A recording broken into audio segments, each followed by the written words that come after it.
Nom d'une pipe en bois. Avez-vous vu Mike et Mike? Non. Sport, please.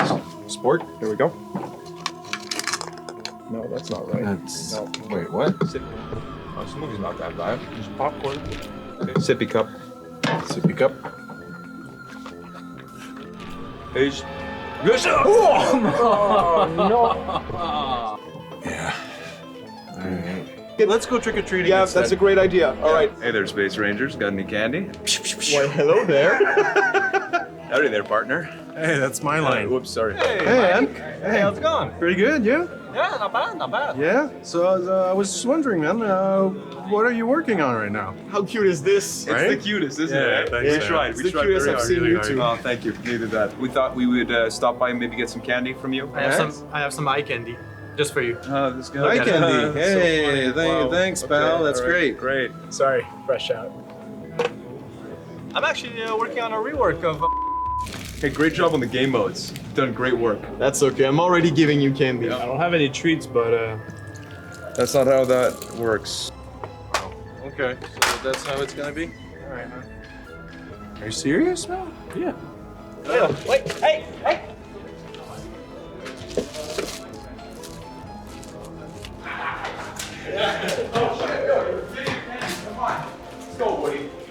How much do you have? Oh, wait, I got one. There you go. Hey, you got a friend in me. Oh, man, okay. So how much? Wait, what? The show!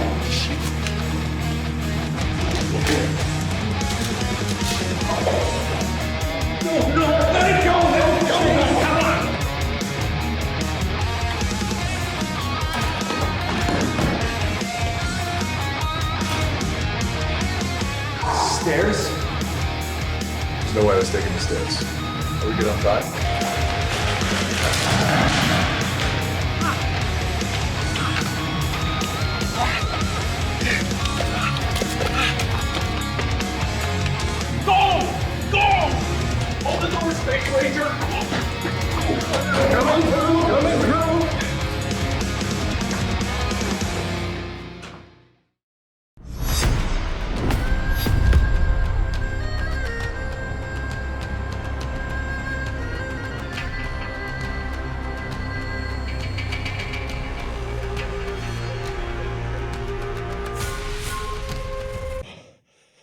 We made it. Yeah, just barely. Jesus.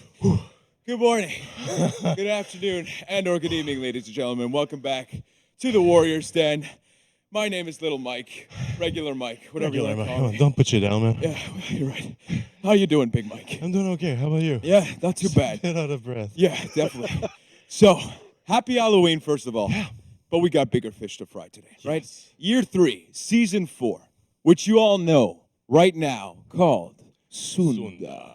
That's right, and we're introducing a new character called the Chanhu, which we're going to brutally pronounce this throughout the show, so We're we gonna butcher apologize that in name. advance. But thank you so much for joining us today. We got a great show, and what we want to talk about first and foremost before we get into it is maybe some of you at home are late to the For Honor party. Yes. Of course, the new season is starting next week, November 7th, but we want to get through all of the content today on Halloween. But let's get into the Year of the Harbinger. a You're bit. the Harbinger, yes. Let's it do it. was a dark year in Heathmore this year. It was. There was a lot of dark characters that joined the fight. That's so right. first, we had Vortigern, the Black Prior, who Yep. joined the Knights. Darknesh. Darknesh. And then Sakura, the Hitokiri, who joined the samurai. Yes, and she is a creepy fella. Yeah, if I quite- may quite creepy, say so yes. myself. Yeah. And then we had Hulda, the Jormungandr, Yes. who joined the Vikings. She's an angry fella. Yes, yes, she is. Yes, she is. And now we have Sunda, Yes, the Janhu, the who Janhu. joins the Wulin. Certified badasses. That's Yes, what we can tell you indeed. right now is a sneak peek for today's show. And before Yes. we get into it, we want to talk about some housekeeping stuff, but some housekeeping stuff that you guys will like because it has to do with rewards. And before we do so, we want to remind everybody at home right now to link your Twitch accounts to your Uplay accounts so that you can get those rewards. And the second thing is just allowed to be patient a little bit for 24 hours. There's a due process for these things. Yeah. You will get those rewards. And speaking of rewards, Yeah. let's get into it. What Let's do we get got? into 'em. All right, so As per usual, for every 30 minutes of cumulated watching, you get a scavenger crate. On top of that, every 10 minutes, a lucky handful of viewers Very will lucky. be picked to receive 100,000 steel. 100,000 steel. 100,000 steel. Yes, Yeah, that's no, right. okay, That's yeah. right. We're just giving away. It's Halloween. Trick or treat. Yes, We're trick giving or out treat. treats today. It's like guys. candy, man. That's right. And if But not, there's more, right? Yeah, of course there's more. There's always more. And let's speaking about more, we got some viewer rewards for the For Honor Twitch directory. So we started this last season, season 3 of Hulda. We're keeping it going, but it's a 2.0 version, and it's live from November 7th to the 14th. So starting off with 1 hour of watching some of your favorite streamers on the For Honor directory, you get 1 XP boost all the way down. If you're watching 24 hours, you get 2 scavenger crates, 7 days of champion status, and 4,000 steel with a combat pack. So that's that. Yeah. And if not, we've got more. We got November 11th to 13th at specific times, so 12 p.m. ET and 3 p.m. ET on each of those days, where we're dropping 4 XP boosts if you're watching at that time. So again, if you're watching your streamers at that time, you're going to get those rewards. Yes. And you may be asking yourself, what about the streamers? Yeah, what Streamers about them? themselves. Well, We let's don't- get we into don't it. give away Let's get anything. into it. Oh, are we? We're Yeah. giving away stuff to streamers? Of course we are. Of course we are. 'cause Let's it's bring that Halloween and graphic it's up. candy time. That's right. So 1 hour of broadcast on For Honor, you get a melee pack. So that's 1 scavenger crate with 3 days of champion status. If not, you get the influencer pack. And the influencer pack is 3 days of champion status, 1 scavenger crate, 2,000 steel, 3 exclusive emblems, and 1 outline. And then finally, for our top 10 streamers, so that means the most amount of hours streamed on For Honor, Yes. you get 100,000 steel. And I know maybe some of you want to try to cheat the system. You won't be able to because No, we'll be watching. We're We're monitoring. All right? So you can't just go out and make a sandwich and think you're going to get 100,000 steel. Just letting you guys know. But we've got a great show. Yes, And it's it's going to gonna be be a long awesome. one, and all of those rewards during your time that you're with us. Yes. So that's the one thing. But what about the show itself? What about the show? So let's go get through into it. Let's go through it.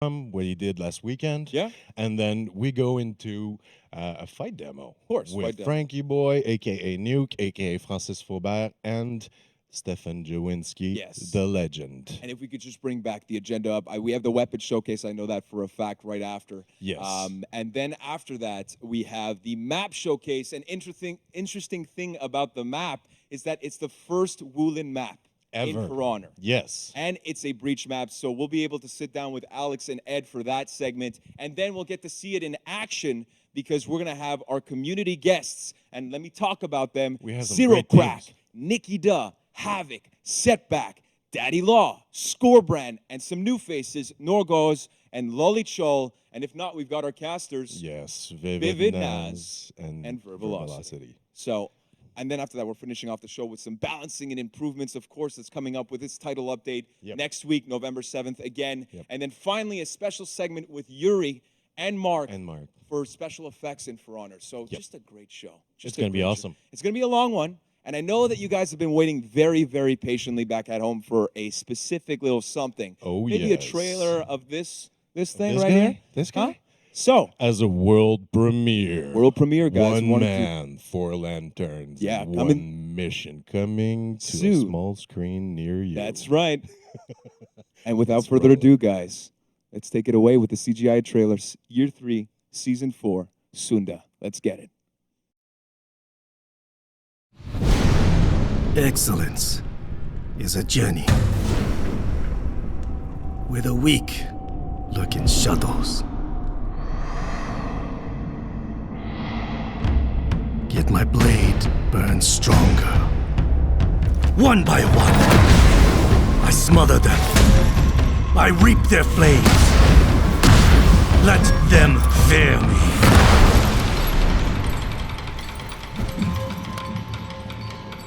In the midst of war, I breathe fire.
And we're back. So for those who are joining us, I'm Big Mike, and I'm joined now with Elise from the narrative team and Christian, Andrew, and Anthony from the art team.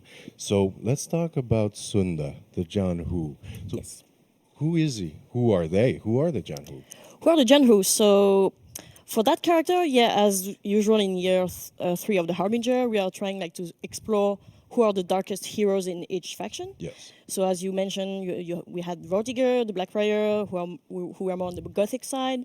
We had Sakura, Hitokiri, who was Yes. more on the ghostly and spirits, the world of spirits side. Mm-hmm. For the Jormungandr, like he was more a feral hero, like doing Oh, some yeah. gruesome stuff. Power of the Storm. Exactly. And now for Sunda, so we are trying to explore something new, something more on the noble, elegant side of darkness, basically. okay. Because of the Wulin, like as a group, they are really more elegant in general. There's more hierarchy in their empire, so we are trying like to explore that and to give a bit more sense of those. All right, things. great. So who are the John Who in the Empire? So the Janhu.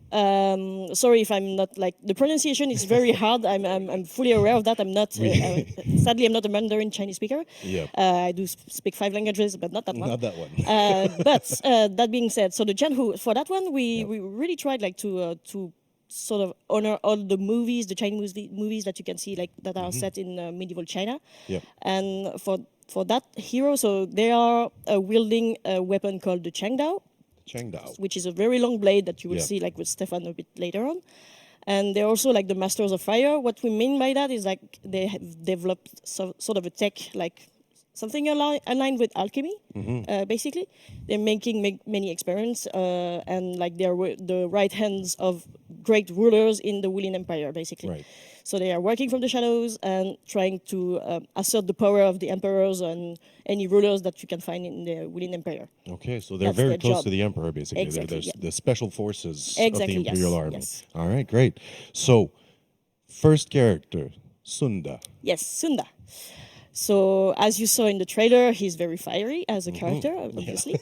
But for his backstory, so what we tried like to shape for that one is he basically betrayed his entire family to gain more power. Okay. There was a battle between his family and the emperor at that time, and his family failed. So he was given a choice, basically, as the son of the warlord. The Wulinair warlord. He decided he had to choose between serving the emperor and murdering his entire family or die with his family. And he chose to He chose actually... the Emperor. Yes, the emperor. That's So pretty he slaughtered ruthless. all his young brothers and his father, everyone that fought during that battle, and to pledge his allegiance to the emperor.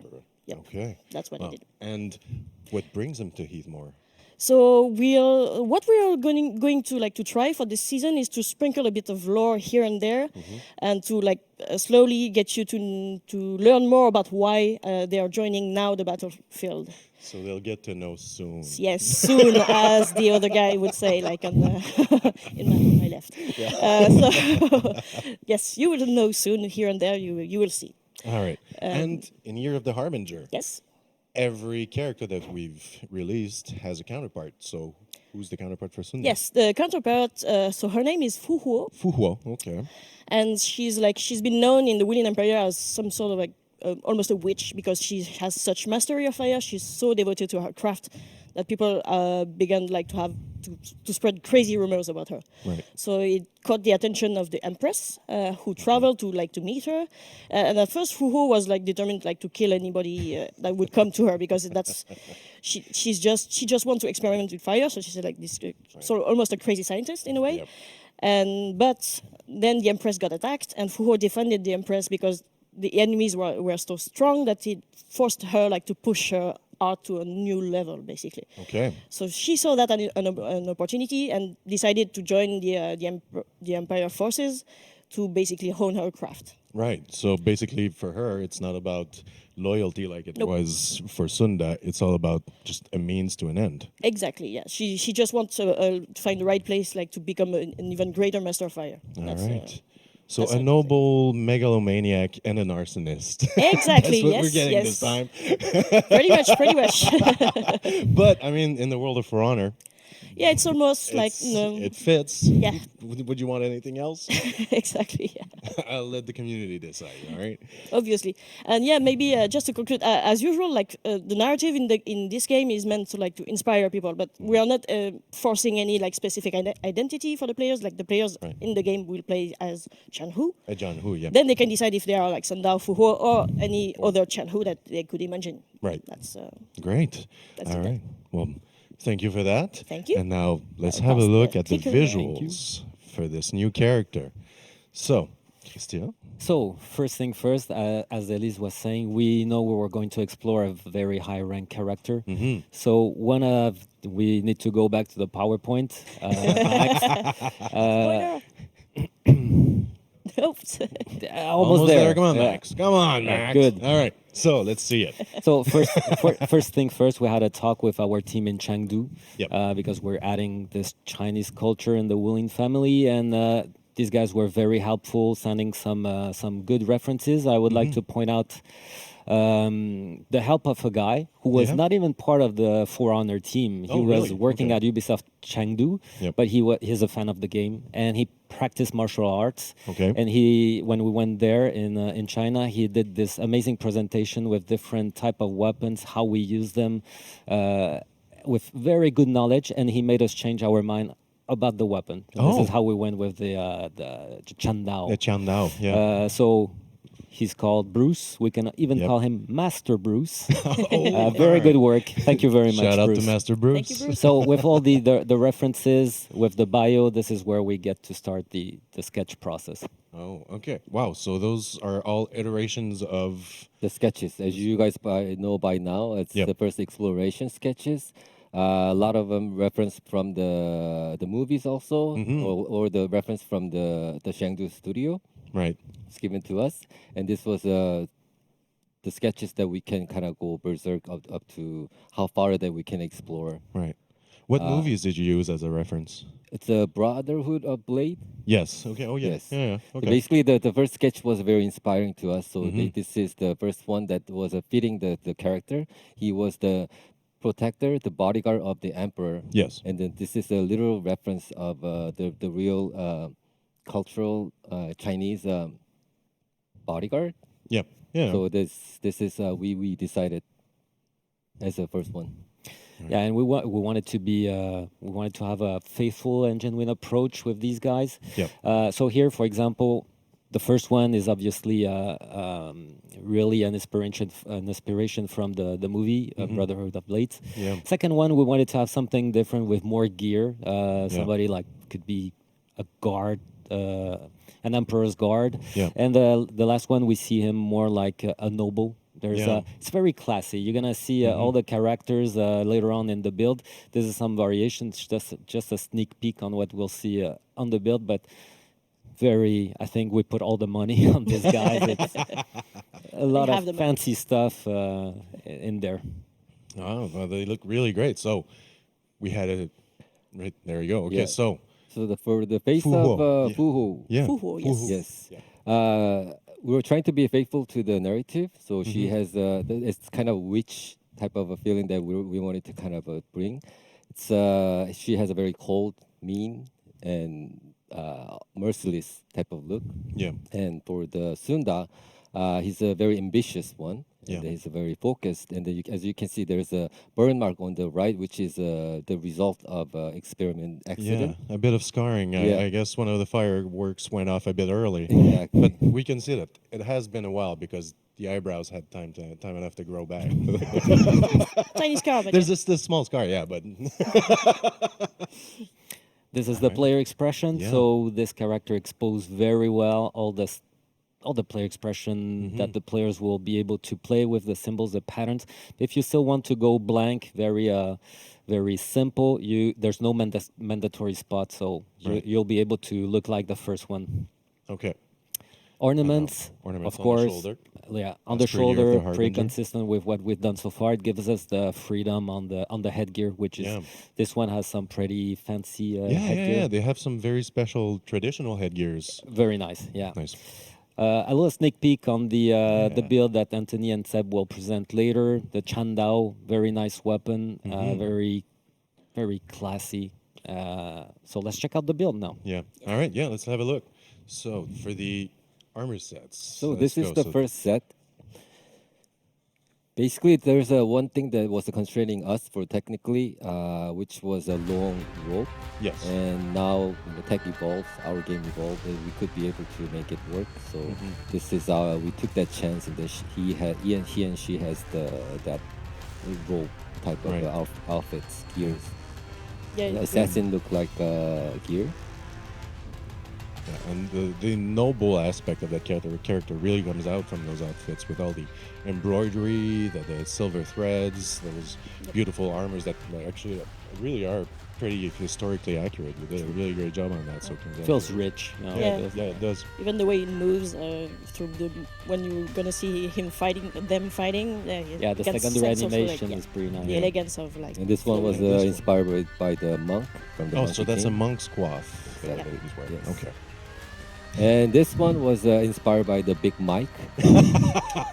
Before the beard left. Before the beard? Yes. Before you burnt Or your beard. It could be, yeah, before my beard was singed off by strange alchemical Experiments. experiments. It's gonna grow But back. We had JJ's son right there.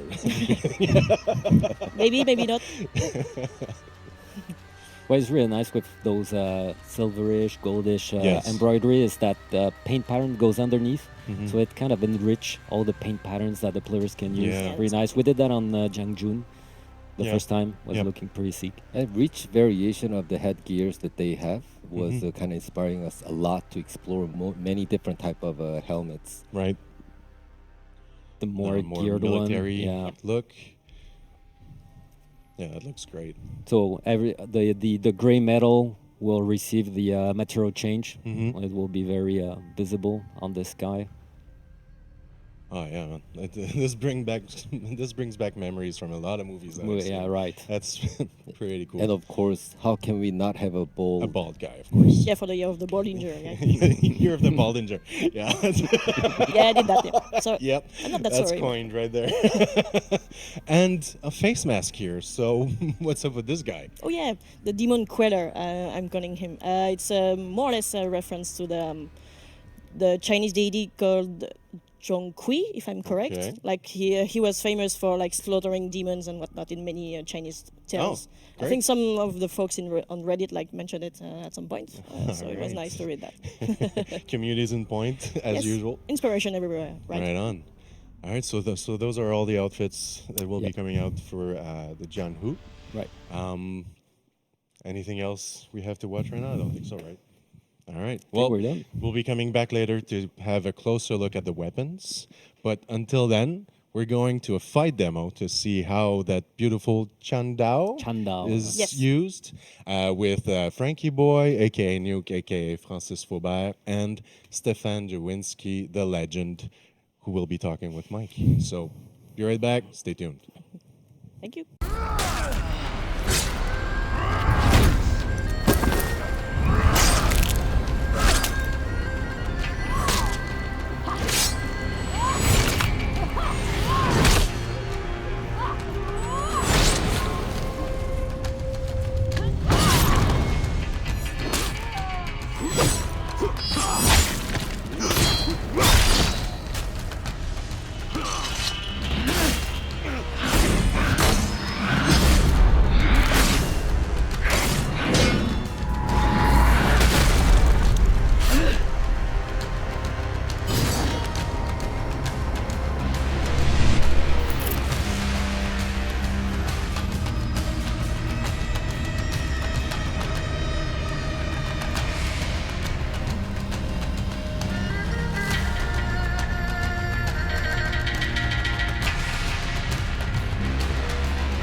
Joined back now with the legends themselves, Mr. Stefan Jawinski and Frank, or AKA Nuke. How you guys doing today? Doing good, and you? Yeah, I'm doing fantastic because we're gonna, deep dive right into the Jan Hu, the new character for Year 3, Season 4, for those of you who may be joining us right now. Before we get into it, because everybody's excited to see it in game, for sure, but give me 1 to 3 words to describe this character. I always ask this. Mike figured out our trick. Yeah. Okay, we're going with one word. Okay. But it's an awesome word. Okay. And words of power, so we're going with this one. The word is limitless. Limitless. Limitless on this character. Count me intrigued. I'll tell you that much. It's pretty awesome. So why limitless? Elise may have talked to you a little bit about how great a sword fighter this character is.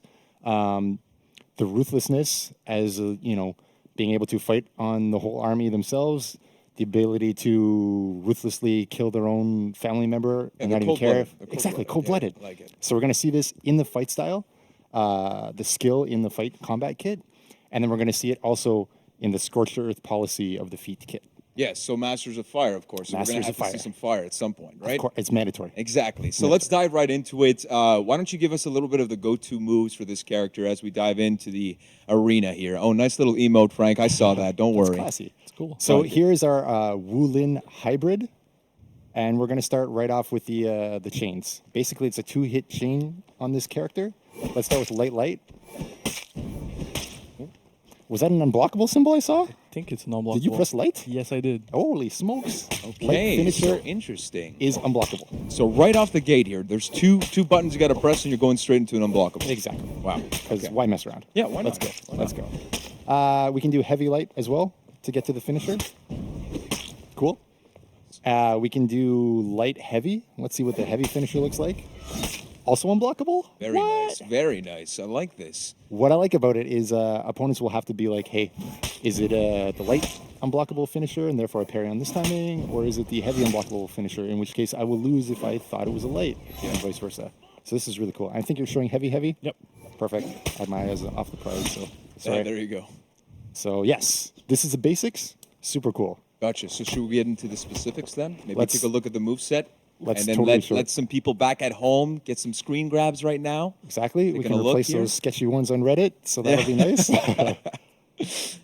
Quality coming this time. Yeah, there we go. And okay, let's get back into it. So we like the finisher. This is pretty cool. Let's see some ways to get there. Let's start with a sprint attack. This is for our game designer Benjamin, who always Very reminds elegant, me. eh? Yes, Very elegant. It's beautiful. Yeah. He always reminds me I miss the sprint attack, so do it. So we showed that. Let's show lights, dodge forward attack. So a little bop there. That was a dodge forward heavy, which is also feintable. Very nice. All of these reach the finishers as well. Nice. After that, we've got side dodge heavy. So they come from the same side that you're dodging. So if you're dodging left, side dodge heavy will come from the left. Let's do side left light dodge attack. So those come from the inside. Very nice. So you have an option. Do you want to go outside attack? Do you want to go inside attack? Okay. So this is a bit of a mix-up for the opponent as well. And of course, these goes to finishers, as maybe you showed. We've got one other really cool piece of the puzzle here, which is a zone attack. This is undodgeable and looks super awesome. Yes. And it goes to finishers as well. And one other really interesting piece of this kit that really pulls together the limitless concept now is a creativity you can do with these chains. Okay. Every recovery that you have from regular attacks, dodge attack, zone attack, all of these allow you to flow into dodge again. So you'll see dodge attack into dodge attack, for example. And then with the finisher right there. Exactly. You can do dodge attack into zone attack into finisher. You can do zone attack into dodge attack into finisher. You can do dodge attack into dodge attack into zone attack into finisher. You can do zone attack into dodge attack into zone attack into finisher. Wow, man, you're spitting bars right now. I like it. You can actually do a normal opener if you want as well, like just throw heavy and then do all that stuff. Wow. When you do finisher, yeah, that's the end. So this is the limitless aspect that really is embodied right now, and Nuke, you're doing a great job at portraying it. Thank you. So for let's say the The poor bastards that are gonna go against this hero. In the first week, I know it's an adjustment period for everyone to kind of get used to the new character that's getting into For Honor. Do you have any advice for those people, such as myself, that might get wrecked? Yeah, so keep cool, right? Yeah. Obviously, you're going to get wrecked the first time you see this character because dodge attacks are going to be spicy and the finisher is going to be spicy as well. Very spicy. But you will find that, hey, if you have a dodge attack, you can dodge either left or right dodge attacks on the same timing. So you have some option to get through there. Yeah. If you have full block, that will beat that. If you have superior uninterruptible stance, Yeah. you can just armor right through these. So that's one way of doing it. So that's where I would start, honestly. Nice. And in terms of the play style that you like, how do you describe the play style of this character, whether it be within a team or just individually? Like, is there certain characters that you see in the game right now that might be a smooth transition, for certain players? Yeah, I think players who are used to Tiandi or a Kensei are going to quite easily come over to this kind of play style. The dodge attacks are there, the ability to move through group fights are there, and the ability to be a force in mid is kind of there for these characters. I think also Nobushi and Zhang Zheng's are going to have a good time transitioning to trying this character. And then the kind of unexpected ones, in my mind at least, would be someone like Shaolin, who has kind of an answer for everything. This character's kind of got an answer for everything, although it's a bit of a different concept. And then Berserker's the other one, where Berserker is allowed to really cancel a lot of recoveries and throw attacks like crazy. You're going to see this character also have that same creativity and that same ability to really be fluid and creative in their chains. Gotcha. And so, unless there's anything else, and this is a beautiful execution, let's take a look here. Absolutely perfect. Just great, Frank. Just good job. Let's get into maybe the feats of this character. How do you describe them? Amazing, super fun. And of course, fire. That's the one thing that I hold back from these feats. Exactly. This is going to show the more scorched earth policy of this character, which is going to be super neat. The fire synergy is within this character, and it's going to be really interesting to mess up group fights with. Nice. So let's take a look at maybe feat 1. What do we got? So here it is, feat 1, Fiery Tusk. At first, it's a basic projectile that just does a small hit. When an opponent is on fire, it does fire damage as well. So it basically upgrades in the situation that its opponent's on fire. So 10 damage points when the opponent is not on fire, and then an extra 15 on top of that 10 when the opponent is on fire. Absolutely right. So you want to be fighting next to some bonfires with this character, right? Exactly. So if you can save it for the time the opponent's on fire, you can actually finish people off, kill them a little more. Gotcha. But you might also use it when they're not on fire in the case where you need to save a teammate or really finish off someone super low. Yes. It has utility at different times in the game. Okay, and I'm assuming, because this is rehearsed, of course, that the second feat, if you don't have a fire nearby, you can create one. Yeah, it would be kind of sucky if the only time it procced was when there was like a fire on the map. Yeah. Let's make some ways to make fire. And that's where it brings us to feat 2. So let's take a look. All right, so this thing is a thrown feat. A lot of people on the team call it a grenade feat. Basically, what it does is you can throw this trap wherever you want on the map. So we might be having some technical difficulties with the video right now, so we're going to reload that. Okay. There you go. So here you see a thrown trap. Yep. Centurion runs into it and it bursts. So it has normal trap rules. Nice. Except you don't place it at your feet. You place it in a throw. And then, of course, if there's 2 opponents or 3 opponents that are walking in at the same time into this trap, all 3 of them are on fire. Everybody would get hit. They would all take fire damage. Right. It does not leave a pool of fire. Yes. Nice. But yes, if people are in it at the time. Yeah, nice. And so let's go to feat 3. Perfect. So more benefits from having someone on fire. Here, someone's on fire. You can see little purple burst there of fire on the character, on hit, and weapon hit. Yeah. So you'll notice that your character's got little shiny insignias on their shoulder. Yeah. Purple fire there, boom, on weapon hit. Yeah, and this is a passive feat, so once you unlock it, it's active all the time. Passive tier 3 feat, exactly.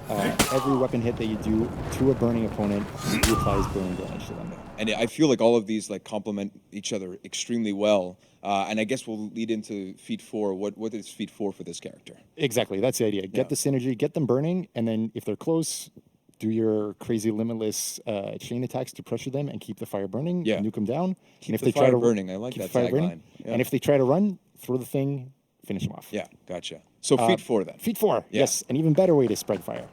So here we go. There's one opponent. You see a big circle AoE go around. Yeah. The opponent standing in that big white circle ends up with an AoE fire projectile coming down on them. Here, there's a bunch of people. Yeah. So there's a bunch of AoE projectiles that come down and burn them. And these do leave fire pools. And people are getting a sneak peek at the Chang Pass, which we'll get into later on in the show. But I'm assuming for breach matches, when the commander is being under siege, that this could be a very, very useful feat if you're an attacker or defender. Correct? Absolutely, yes. Whenever there's a group fight and you really want to be a disruptive force, this tier 4 will cause everybody to have to move or take big damage and then be burning, which it benefits you as well. Nice, nice. Well, is that it on the Janhu? Is that about it? I think that's the moveset. We showed all the pieces. We showed the feats. And of course, we'll see it later on in the show with our guests that we'll be doing. Of course, on the map, the Chang Pass that we'll see later on that you guys got a sneak peek on. But there you have it, the Janhu, limitless, from the words of Stefan Jawinski. Thank you guys so much. We'll see you guys later on during the show. And we'll be right back after this with a weapon showcase with our friends Seb and Anthony. Thank you guys. Thanks, everybody. Thank you.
Joined back now with our friends Anthony and Seb. Welcome to the show, guys. We're going to get into the weapons. How you guys doing today? Very good. Yeah, Awesome, and we're going thanks. to look at the greatest part of this thing is going to be the Chang Dao, right? Of the new character, the Janhu. How do you describe this weapon? The Shang Dao, very specific weapon. It's a very long type of sword. Yeah. Okay, so a lot of importance is on the blade. Yeah. Yeah. So what we try to do is work a lot on the steel that's gonna be used for these different types of blades. Nice. Right. So let's dive right into the build because we got a bunch of weapon sets that we get to show here. Yeah. So Oh, yeah. Look at this. So here we go. So as you see, the big surface, the biggest part of this weapon is the blade itself. Clearly the blade, yeah. So different types of steel on this one, different grading of steel. Edges are really important. So we try to create a different feeling every time. So you'll see more dull blades, sharper blades. Yeah. And then when you look at this blade, another thing that will vary a lot is the shape of it. Yeah. All right. So in the modeling, through the modeling, textures will always change from one to the other, but the modeling is an important part of it too. Yeah, it's the edges and ridges. And Exactly. Yeah. So defining silhouettes. This is what we try to get every time. We try to work inside of a certain boundary because of the nature of the weapon itself. Yeah, true to it as well. Yeah. Exactly. And inside of those boundaries, we can play around. Right. And how did you go about to reflect the nobility of Sun Dao with this weapon? Basically through for sure through the materials. Right. Yeah. So you have a lot of noble materials that go on this. We try to get something out of the culture as well. So as you'll see, one of them has bamboos, the green one right there. Yeah. Has a bamboo handle on it. Very important material in the Chinese culture. Yeah. Also, Oh, that colors. blue blade is beautiful. Yeah, so balancing the colors, balancing the contrasts, Right. and yeah, that idea of nobility through the designs and the pattern work. Yeah, So- I mean that sword with the red handle and the engravings and Yeah, on this the, on one, the blade is absolutely gorgeous. Exactly. So as you can see, we can play a lot with the handles. We can change a lot of the design through that handle itself. Yeah. And the guard. So when you look at the guards, Yeah, different shapes. and exactly stuff like different that. shapes. And the grooves is one thing that I see a lot of, variety within these weapons is that you can really play, and we're seeing a little bit on the right here with the Changdao of the Chanhu. But this is a beautiful, beautiful weapon, and Yeah. even Yeah. the tip. I can understand that you guys have certain, not constraints, but you want to stay true to the weapon itself. Exactly, yeah. And the creativity is within that space, and you That's it, guys have yeah. to tell a story within the weapon. So Exactly. it's beautifully done here. That one on the right is my favorite one. With the wooden handle, that driftwood sculpted, and that goes into that The Damas blade. beautiful Yeah. Damascus Very steel. nice Yeah. one, yeah. For me, it's the one right next to it on the left. Absolutely beautiful with the finishes and the color, the green color, and Yeah, even the with kind of this- glass finish on the Yeah, handle the, as well. the, the jade looking. Yeah, Yeah, exactly. with the scales and the Exactly. Another thing is, trying to find a good balance, because even though you have a big surface, sometimes this one is a smaller surface. How much detail can you put on it and keep a balance for readability? And you also, Yeah. you don't want it to be too loud. No, and exactly. people Not don't understand. not on every one of these. And the main thing here that I see with the last weapon, it's a much more exotic type of Yeah. shape, which is so cool. Exactly. It's a straight weapon, but even within that, you guys, Yeah, we can took add the liberty movement to there. it. Yeah. So nice. Yeah, it's kind of a this wink is- to the flamberge. There you go. There you go. And just that silhouette, you look at it from afar, looks like a dragon. It looks organic. It's very different than the other ones. Yeah. Well, absolutely beautiful weapon set for the Chanhu. Yeah. Why don't we take a look at maybe the other characters? As usual, we have the weapons that are going to be with the title update starting November 7th. So let's take a look at that for each individual character, for the Knights, Vikings, Samurai, as well as the other Wulin characters. So we're getting into this beautiful white wall room to take a look. Welcome to the Matrix. And let's start off with the Knights here. Obviously, Right. taking a look at the Warden. Is there any theme for this weapon set for this season? No, not this time. So no thematic, no specific thematic for these ones. It's more about creativity, Gotcha. And Gotcha. it's always fun as an artist to be creative and Yeah, of course, to just let loose and get the Exactly. ideas flowing. and- yeah, less restraints, the better. So we had a lot of fun on these ones, working with the materials, working with the shapes, the colors. So sounds, Warden, everything. Peacekeeper, and now Centurion. What a beautiful blade that is. Yep. And yeah, in a strange Conqueror. way, they all Wow. look a little bit noble. Yeah. Except for Yeah. this one looks a Yeah, little, it's a little A little creepy. bit more yeah. aggressive. But Yeah. it More does fit aggressive. with the Conqueror. Yeah. Exactly. Talk about shield bash, eh? Right. Very nice. The That's a law nice bros who can finally pony up on their weapons for Yeah, real. that's it. Yeah, nice colors on these weapons. So Yeah. the blue and the gold, always a good contrast. Yeah, it's like a royal Yeah. blue here. Yeah. Very, Yeah, very regal. yeah, I like it. This one takes team color. Some of them will take team color. Is that marble I see on that Yeah, one? in the Wow. center there. Yeah, it's marble handle. I absolutely love marble. If you didn't know that, just letting you know. That looks like it hurts. And you're saying those actually fit team colors? Some so of them, the yeah. blue on the So- weapon, the shield will change whether you're attacker or defender? Not on all of these, but some of them do. Yeah. Okay, wow, great. And then finally, of course, with the Year of the Harbinger, we're showing the Black Priors here. So look at This this. one is great. It's a blade. very special blade. There's some negative space in it. The way Yeah. it's modeled, Yeah. you'll see the empty spaces in there. It gives a lot of contrast to the weapon. Yeah, that's creepy for sure. I like it. Well, it is Halloween, right? is Halloween, yes. Halloween. So moving into the what I would think is the samurai, Samurai. instead of the Vikings. But yes, so the this Kensei. is the Nodachi. Ooh, I like this. As a Kensei main, I'm very excited for this weapon. Very, very nice. The grooves, yeah, that looks like it hurts. Yeah. That'll slice them off. There we go. And then the Orochi. The Orochi, yeah. So, you Beautiful. know, a lot of details for such a small surface. Yeah. That little monkey up there is pretty cute. Yeah. and that the pearlescence on the handle, that's was it difficult to achieve that kind of effect? It is kind of, Yeah. yeah, because you you have to find a way to play with all of your textures to get that effect. Right. and the lighting plays a big role on giving that effect too. And So it's, right now, looking at the Shigoki, honestly, this is the Yes. one weapon where I feel that you guys could really, just have a field day on because it's such a massive weapon and it allows for so much room to play with the surface. Yeah. And each time I'm really floored by, and again, this time around. yeah, what you always a guys can fun weapon to work on for More sure. Damascus steel. I love Damascus steel. I hadn't noticed before, but this is. You like is just Damascus gorgeous. steel, I like marble. What do you like, Anthony? What do I you like the dark steel. Yeah, Nice. dark Yeah, steel. Dark steel for a Yeah. more edgy look. I like Yeah. that. And now going Jade. Yeah. For the This Nobushi, one, yeah. Shinobi now. Fun little weapon. So The cat and mouse. cat and mouse. Yeah. Cat and mouse idea. It's pretty cool. Very nice. It's the Tom and Jerry of weapons right there, eh? This one's for the And now the Aramusha. Aramusha, yeah. And the one thing that I feel, for you guys in terms of artists is that like whenever there's a character with two weapons, you guys can kind of do that two stories within one character. Yeah. And I really like to see that kind of yin and yang being played off, which you guys do. Yeah.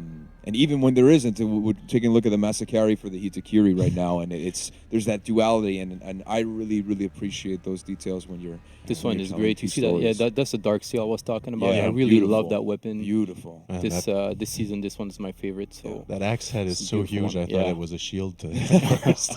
Like, who is that? Oh, wow.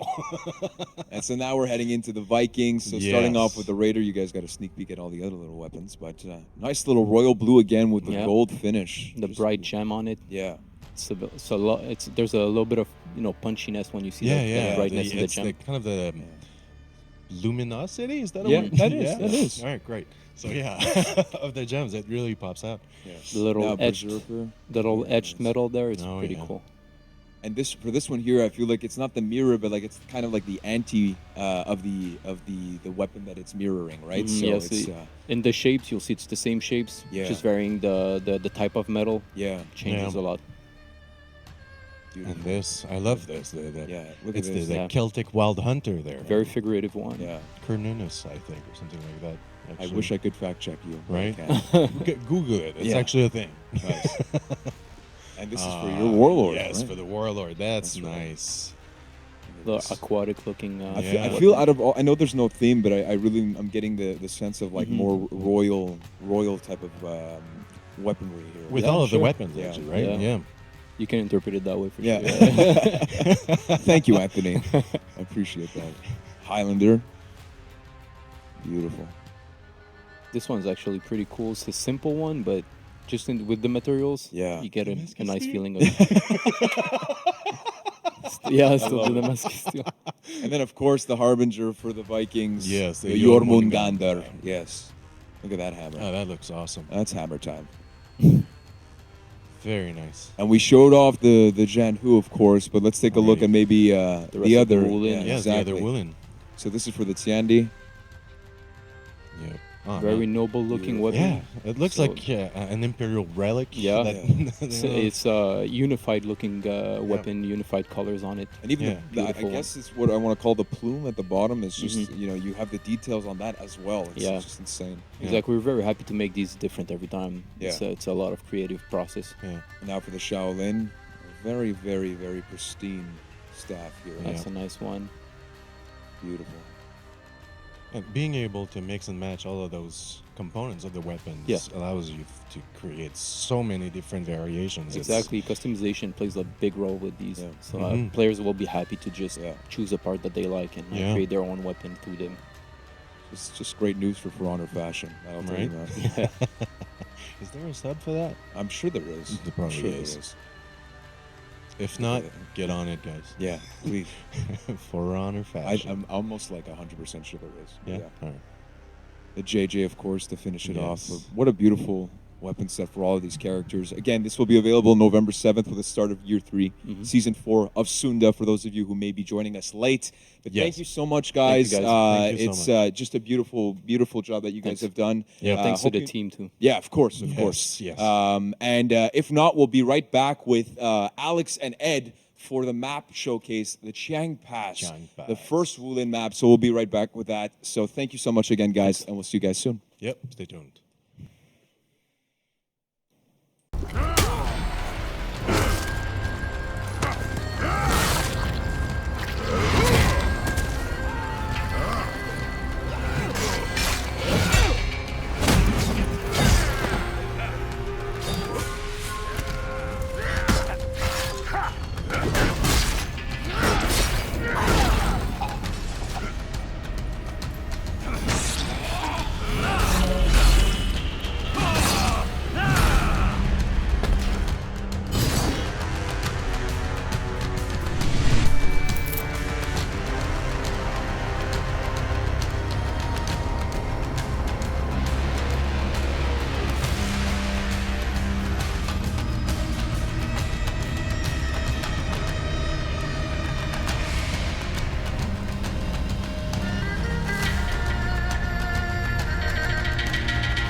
Welcome back, and welcome to those of you who may be joining us. We're at the Ubisoft Montreal studios here for Honor and the reveal of Year 3, Season 4, Sunda.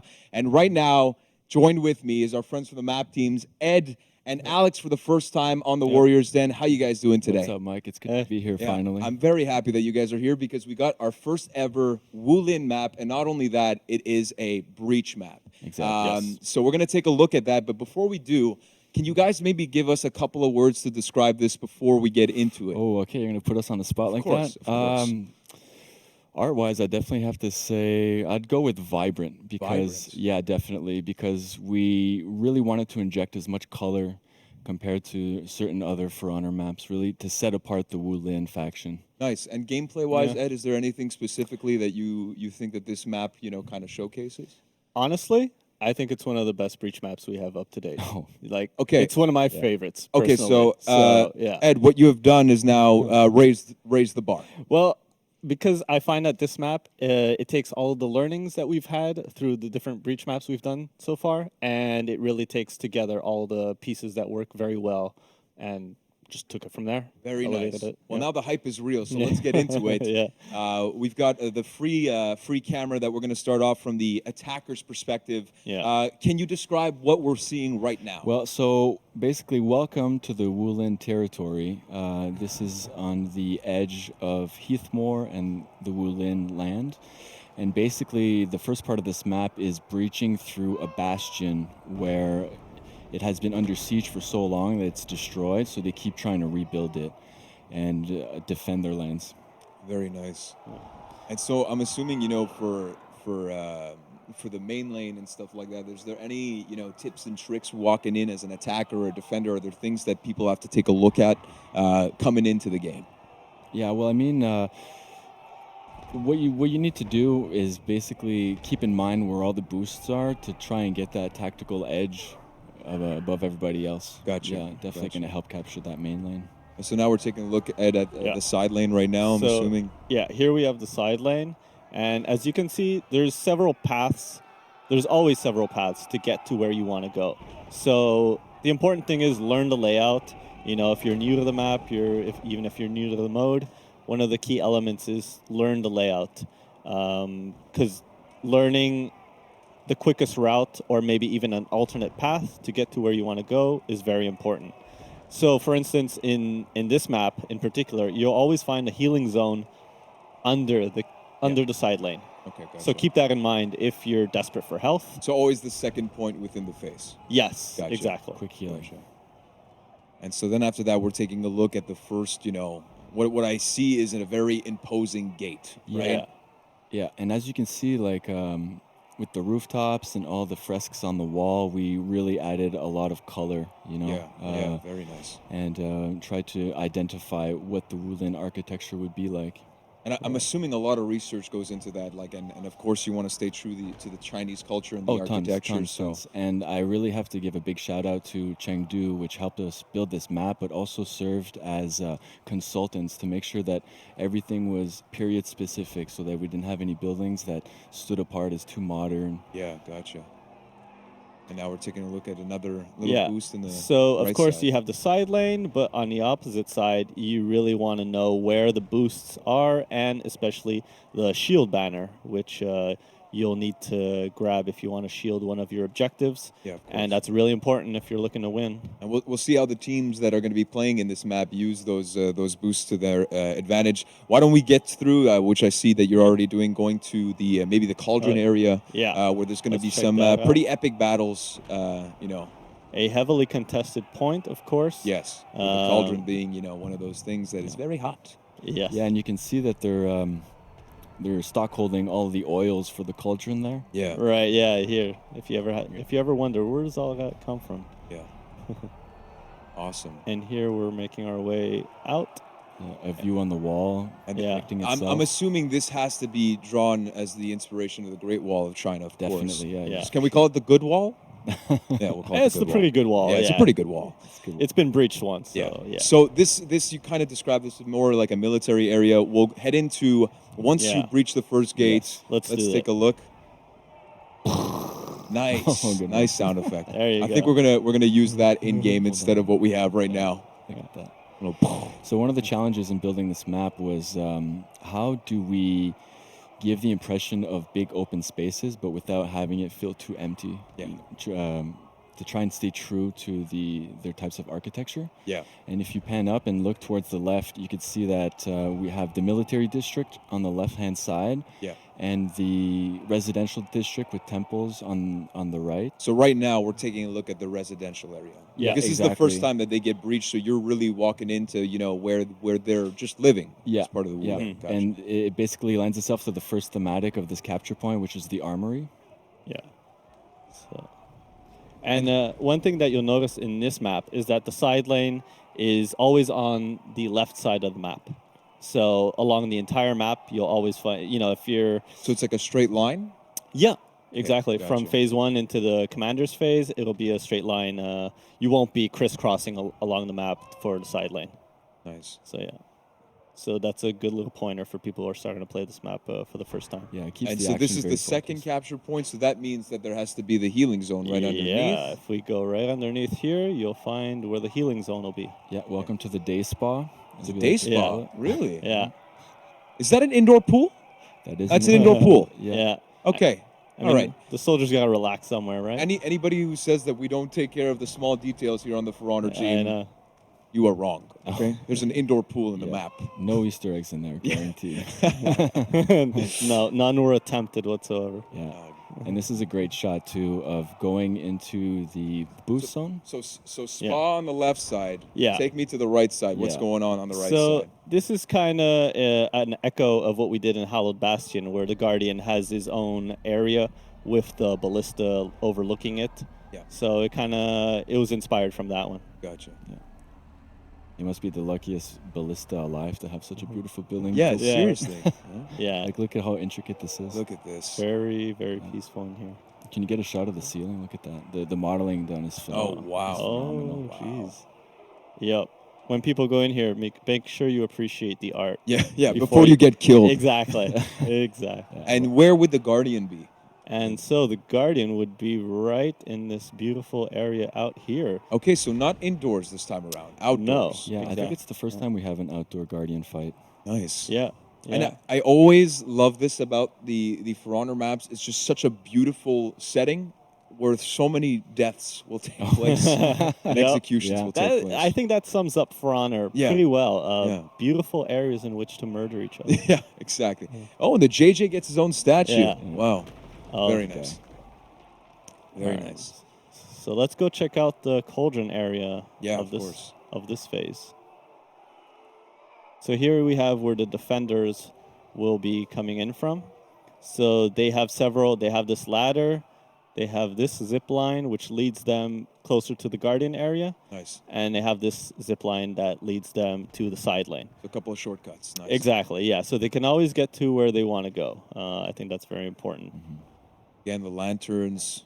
Yeah. Very nice. I'd like to mention another thing also. One of the challenges was basically we created every single new texture from scratch for this faction. So all the walls are new, all the grounds are new. Really? So it really sets it apart from all the other ones. Very nice.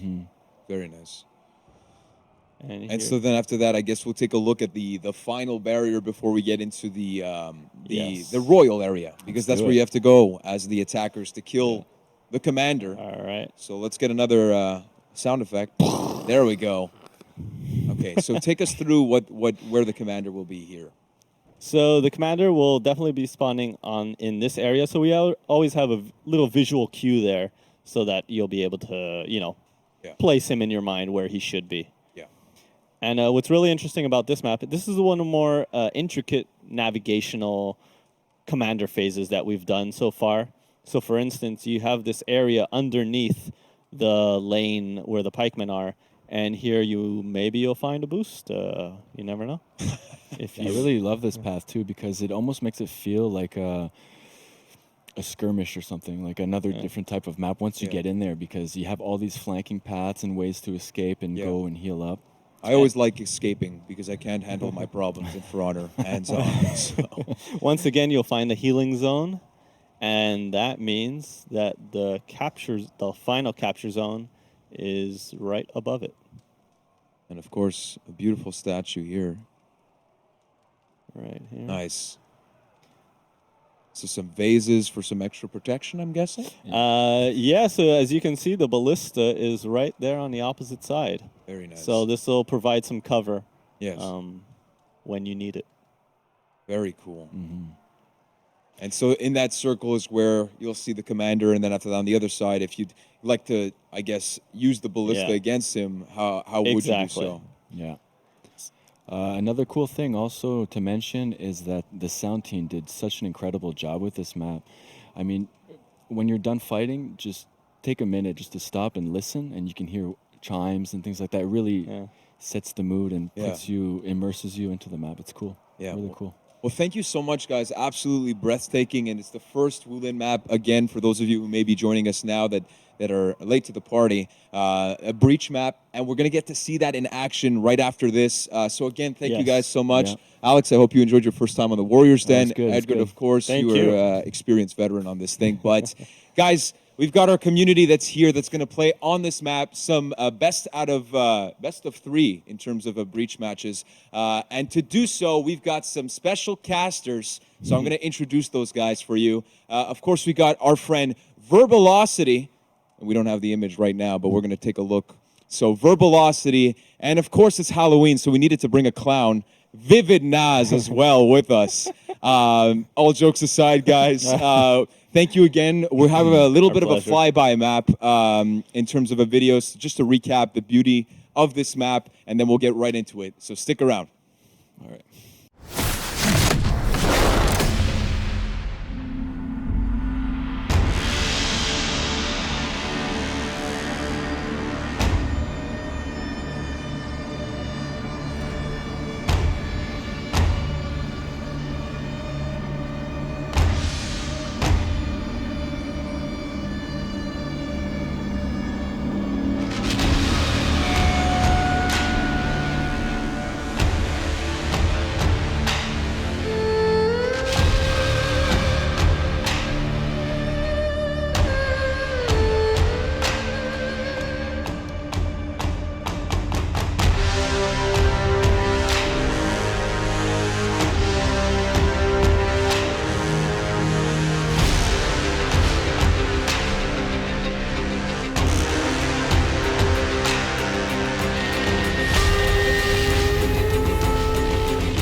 I really don't know what I did in my past life to channel such hate from one of my biggest childhood heroes, Buzz Lightyear.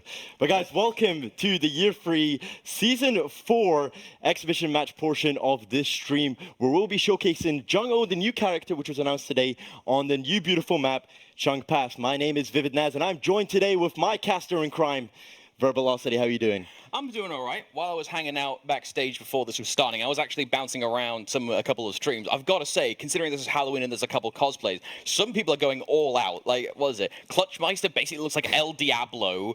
Tony looks like a pirate. Maguyler and Zilberkreuz look like a divorced couple in the corners of the screens. And you've got kiddies. Yeah, and then you've got kiddies who looks like someone who will break your Nico kneecaps. So I'll be honest, considering that this season has intersected with the Halloween, I'm very happy with how things are going. I feel like we didn't get the quota as to what to dress up as for Halloween. But guys, we're not the only ones joining you today. We do have members of the community in the forms of 2 beautifully named teams. We have 3 Reds, 1 Heavy, and Gormless. Would you just take it away of who we have here in these teams? So we've got Gormless. Now, these are the guys you may initially pitch as the favorites. You know, you've got Zero, Crack, and Set. You got Set Zero Esports Limited there, some of the most trustworthy in the game. Then you've got Havok, now having been seasoned within the fires of a couple Breach show matches. However, do not sleep on Nikki. I've seen a couple of the play games, and she has had some wonderful times. However, 3 Reds, 1 Ebby. We've got Mr. Daddy Law, Norgoz, and Lolichul being the main front line. But the name there you may recognize from before, Skorbrand. He is an old blood. He's old guard. You may remember him from the Hero series. Very old. It's, a person I met nearly 2.5 years ago when the Hero series first took place. Just kind of shows you where we're at with For Honor. Year 3 coming to an end. And, it only feels like yesterday where they announced with the actual hammer on the start of this year. So I really hope you guys enjoy what we have to show you today, because I'm really excited to see what's going to happen between these 2 teams. So, for those of you just joining us now and that missed the map recap section, here's the TLDR about Chang Pass. If Store Stronghold was the wide open map, of the Breach maps, this is like a Wall City, Hallowed Bastion hybrid. This map is basically the shipment of For Honor, if you remember from the COD days. This is close quarters combat, Rust snipers only. 1v1s only here. There is a long open area in the middle, but the sides are basically like old school fight clubs. If anyone remembers the old school fight clubs on Sanctuary Bridge, those side areas, every single side area basically feels like that. And as you'll see here, if any Lawbringer is played, they're going to have immediate success. It's as you described, it's basically like a Breach match on adrenaline. Everything, all the objectives are so hyper-focused around the ram and the gate that there's not really much downtime when it comes to this map, and you'll come to see it when we jump into these games. And starting off, we have Zero Crack on the Jung-O. Man's put in a lot of times from the early access to the rehearsals that we've had here earlier, and on the opposite team, we actually have Skorbrand representing the Jung-O. As is tradition, that ownership of the Zhang-Hu will swap per game. This is best of 3, so potentially a minimum of 2 appearances, max of 3, but in the team fight itself, we're going to be seeing both of the Zhang-Hus trying to make optimal use of dead angling. This character can make use of dead angling a bit like a Zhang Zhong or a Kensei, but he does still have some of the evasiveness as a Chen Di. So something to keep in mind, watch how much they're trying to dead angle. Exactly. You have Skorbrand here going up against Zero Crack and Setback. Zero Crack and Setback really set out as their game plan to try and capture the archer points, knowing how much range that the first point actually gives them on the ram and how much push potential it gives them. They managed to secure the kill on Skorbrand and are moving over to the healing point to try and see what they can do there. So this healing point is in a very nice place because this gives you extremely fast access to both the rest of the ramparts via short ladder trips, and then immediately to the ram if required. Travel times on this map are extremely short, and as we'll see, Lolichul ends up going down the Havok. He's going to have a very quick trip to the health point, but however, that's mostly being taken up by a bunch of violence currently being inflicted by Norgoz here. It is currently contested. Drops a smoke bomb, hoping that he can get 3 Reds, 1 Heavy away from the healing point, but they realize it's probably not the best place to not leave it contested. Skorbrand comes into the fray. Guard break unsuccessful from Havok. Setback picking up the kill there in the background. It's a 2v2 situation. Setback and Havok against Daddy Low and Skorbrand. However, gotta be a little bit wary. These kind of fights, yes, you're fighting over the health point, and if Gormless do really good in this, that'll give them some extra bonus. However, if they end up losing, that's wasted tickets. The main objective in Breach is always play the fudging objective. Don't try and take pointless fights. Worry about the ramparts, pushing the ram, getting the flag. Getting the healing point is cool, but if you fight for too long, you're gonna bleed tickets. Saying this, Havok's doing a potentially really good stall here. He's got 3 members of 3 Reds, 1 Heavy. Takes out Daddy Law, but gets destroyed in the process. And as we're saying, now let's actually take a listen into Gormless and see what they have to say. Well, that's fine. Yeah, I'm gonna shield Crack up top in a second. What the? You're shielded, sir? Shield, sir, please. Thank you. Alright, I'm respawning, so I'm on my way to the ramp. Oh, unlucky. At least the health's looking decent so far. And score?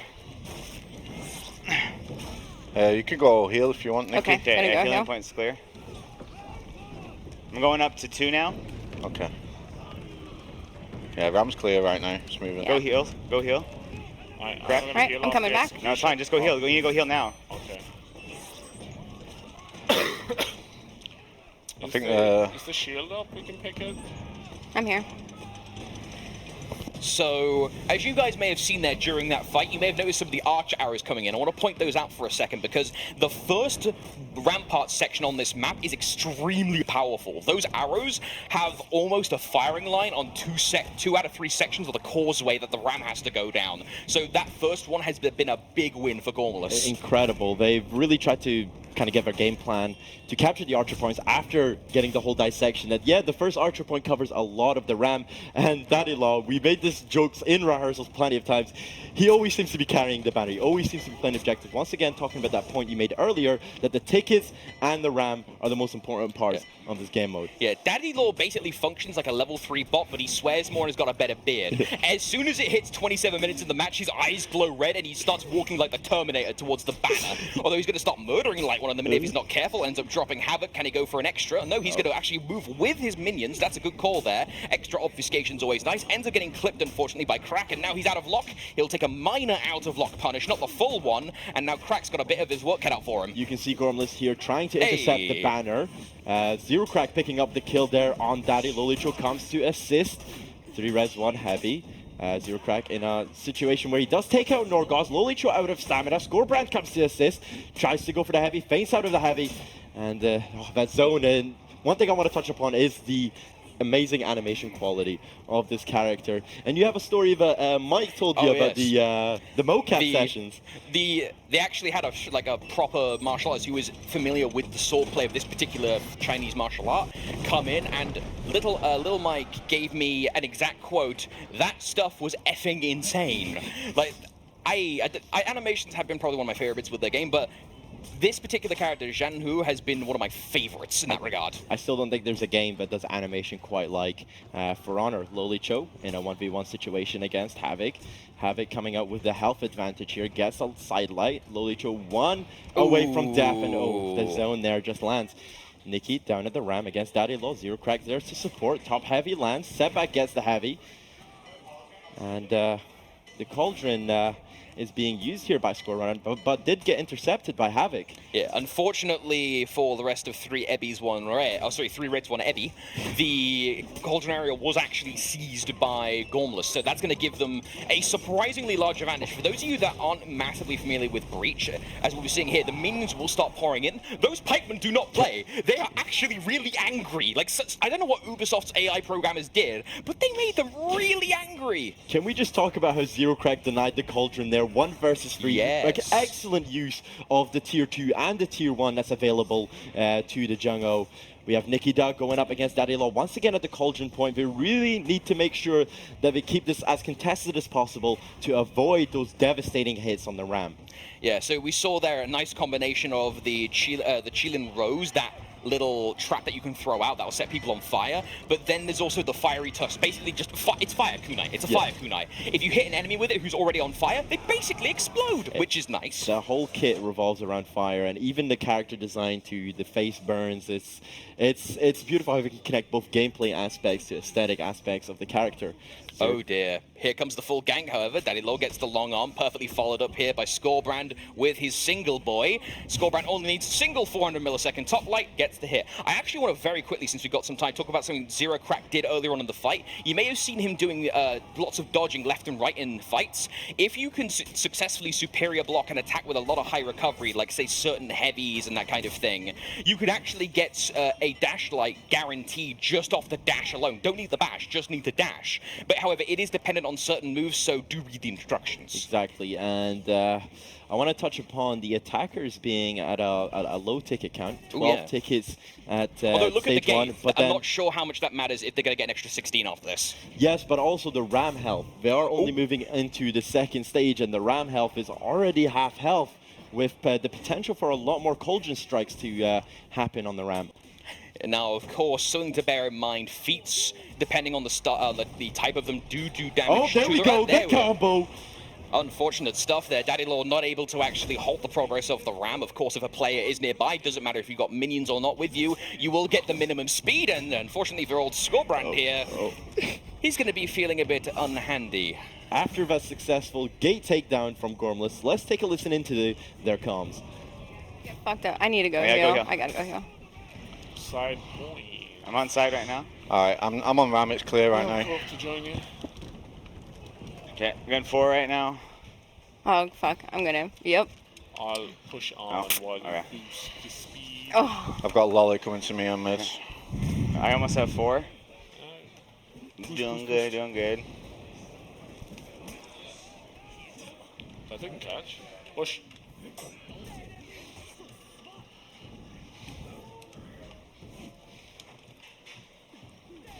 Lawbringers use a jog. I can finish him on my... Once again, Gormless trying to go for the archer points. Tier 1 comes out there from zero crack. Norgoz gets taken down. And can Daddy Law stall enough to get support from 3Res1 Heavy? Potentially, depending on how long Daddy Law's... That was a quality gank there by Setback and Crack. They do have a lot of experience together, so that is relatively routine for them. And the strat being employed here is something... that I like the idea of it. Being able to rush the ramparts this quickly. If they're winning fights like this consistently, they're able to get the ramparts and they can help them push. However, Havok and to an extent NikkiDuh have been struggling mid. Of course, Havok being the Kensei is the designated mid player for the team. Of course, being Kensei, one of the best clearing. But he has been having some trouble in these fights. He's been consistently getting 2v1. And while he has stalled like a champion consistently, sometimes he is getting beaten up. Although the smoke bomb currently helping out in this fight against Lolichul. It's incredible use of smoke bombs there from Havok to contest a point, especially a point as crucial as the... Oh, there we go! The combo, the beautiful combo we talked about earlier. Zero Crack finishing her off with the lights. Skorbrand comes in. The heavy does land. The Tusk misses. Oh no! The firebomb lands. Does recover from it, so the task can't be followed up there from Skorbrand. Oh, hello though. Norgoz on the Yorm, going to try and help out where possible. However, considering who he's up against, a lot of his stuff can be potentially negated depending on how Crack plays it. And it doesn't matter because he's just going to slice him to death. The emote tag there at the end. Listeners, raise your dongers for the win. Oh, God. Shout out to 2014 memes. You won't be missed. Now, Daddy Law, we do see him here trying to help out on the ramparts. This has been his primary thing. And, wait, this is one of the X's. Hang on a minute, I'm shutting up for this. Was that a horse noise? It was a classic shout from the Lawbringer. I think it adds on to the effect that he's using the red eye effect. Another kill there from Gormless. Gormless are picking up potential. Norgoz comes out of nowhere for the Grand Slam and takes a zero crack before he has the courtesy of finishing the execution. So that first stage, considering how somewhat of the trouble Gormless had, has been massively turned around in this stage. Like 3Res1 Ebby is having a significantly harder time slowing down the momentum of Gormless. Even here, NikkiDuh is lasting for a very long time. Whoa, Setback! The clutch! Setback! Fantastically timed Sinister Shield. Shades of Setback there. Using that. In the end, it didn't really matter, but what a clutch play there from Setback. You see that so much, like Setmix, excuse me, so it's double Setback before, but Setmix, you see that so many times in tournament play. He has done so many consistent ones. The only person I think who's done that many consistent, those kinds of Sinister Shields is like Legion, possibly. You can see the Ram did regain health after the stage 1, and also they've added on the shields. And it's been a little turnaround here for Gormless, as they seem to be in a great position coming into what seems to be the end of stage 2. Oh, another jump attack. What are you guys doing, Gormless? Okay, so Skorbrand now sits at 1 drop kill for this. However, the record was currently set at the last stream by one Mr. Marco Yolo, the man who seemingly can't wear his sunglasses properly, at around 3 to 4. So Skorbrand is at number 1. Please keep an eye on that for me, chat, and count. Saying that there was another jump attack again, landing on Havok. But let's take a listen into 3Res1 Heavy after this continuous strike. Oh shit, I just got double. Okay. That hurt. Oh, that's not good. Yo, you won the fight anyway. I'm gonna go heal. I'm just gonna go over here and heal and look pretty. All right, minions are gone. Man, I need my second feet bad. Do you want that rune? I'm going through. Here, heal some minions. Oh wait, ramparts. Yeah, they're getting 0.6. I'm going. We need to start pulling the cold up here. by the way. That's very nice. Oh wow. God, Nikki hit out of the nowhere. red. So annoying. Right, we need to pull the cold. Everybody's outright down. Squirrel carry. The ramparts are not being good. Nice.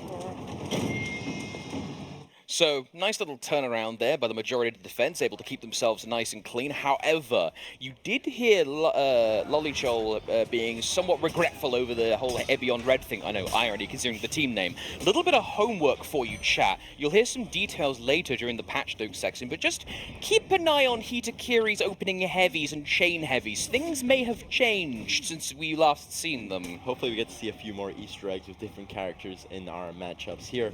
Skorbrand once again staying on that healing point, setback, finding himself in a 2v1 situation. The sweep lands there from Loli, and Loli, I feel like she always finds herself at the right time, at the right place to offer up support to her team. And just that, it's a dash light always, out of nowhere. She jumps into her valve, and you're done. Can I be real with you for a second? Last stream, I slept on Strippin. Yeah. And I paid for it because he's actually really good. Lolichul has been the person I slept on the most in here.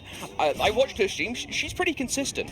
But in this kind of, eyes-on event where tons of people are watching, it's like, she was quite nervous. But however, once she gets into game, she is tearing it up right now. It's all the face paint that her and Daddy Law both have. Oh, yes. Drops the banner, but they die shortly after. Zero Crack trying to go for the res, but Norgoz intercepts. We've got NikkiDuh against. Oh, there we Hello. go. Once again, Loli comes out of nowhere and picks up the kill on NikkiDuh, assisting Daddy Law. As Zero Crack just tries to pull back as he is outnumbered in this situation. There it is once again, using the guaranteed light off of the dodge on certain maneuvers, using that quite effectively. Crack now going to be looking to use the Rose, plus the hit as well, nice combination. However, he gets lit up instead with the Fiery Tusk, chasing after Skorbrand, going into 1v1. Oh no, just got outranged. He was a ticking time bomb. And I want to touch on the special effects for the tier 4 there. It was absolutely incredible. Yes. Daddy Law out of stamina here against Setback. Setback tried to bait out there on the revive. Daddy Law wasn't taking any of it. Cutting over to Setback's point of view. Daddy Law out of stamina. Guard break, lands. Full combo punish. Oh, can we get the big combo punish? Oh, Score! You could have helped your friend out! Hello? You could have seen what is going on there! He just just runs by. Okay. He's wearing his blinders. He can't see left or right, okay? Sure, why not? Setback going to be low HP, going to be down at 0 HP, and now Skorbrand being somewhat low off chip. Nikki unfortunately puts herself out of stamina and may be dancing into her own grave at this rate if she's not careful. Has enough HP, tries for the dead angle, unfortunately doesn't get a kill. Oh no, GB! Oh, the tusk comes there from Zero Crack, but not quick enough as Nikki still goes down. Daddy Law, 1 HP away from death. Trying to coordinate a strike, and the stage 2 gate does go down, granting the attacking team 4 more tickets, leaving on 20 for the commander phase.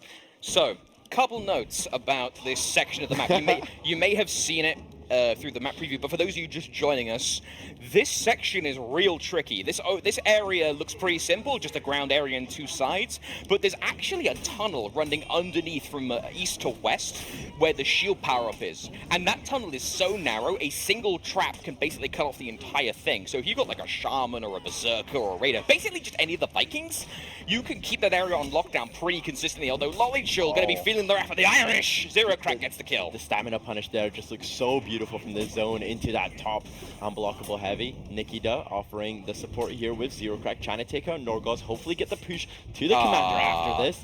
That is 2 members of Free Reds, 1 heavy. Can they get a third here against Daddy Law to give them a nice little opening for the commander? So props to Nikki. You've seen mostly Crack there in the gank, but Nikki's actually constantly throwing heavies to initiate an indicator gank to try and bamboozle Daddy. However, the Oathbreaker was deployed there by Setback to try and help out Nikki. Doesn't happen. She ends up dropping. Daddy tries to pop the second wind, pops the Juggernaut as well. No, he got stabbed to death by a pikeman. Okay, cut over to 3 Reds, 1 heavy. I want to listen in on that.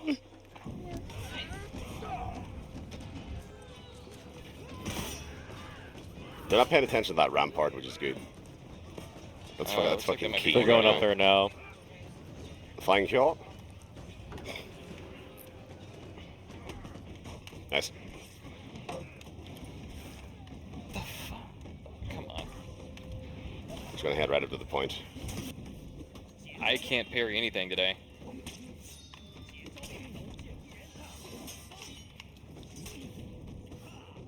Okay, nice. Now we have the fluent warfare here between Skorbrand and Zero Crack, showing off the animation prowess of this character. Zero gets the guard break into the side heavy, followed up with the unblockable light there to finish off.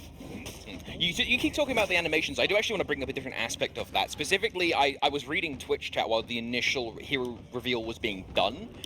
And a lot of people were going, oh, this is going to be horrible. This is going to be Mullies for days. It's Chendi and Kensei had a baby. Spam, spam, spam.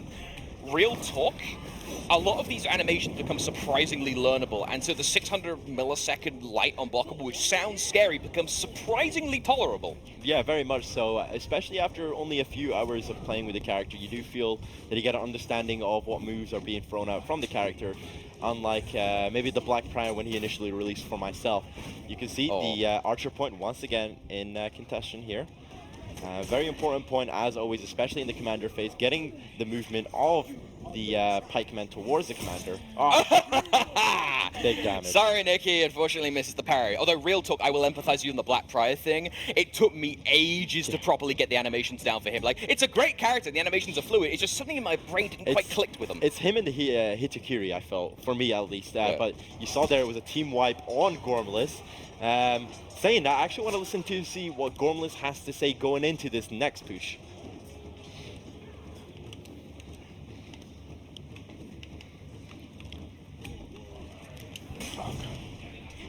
There. I can just heal it back. Yeah, I can just...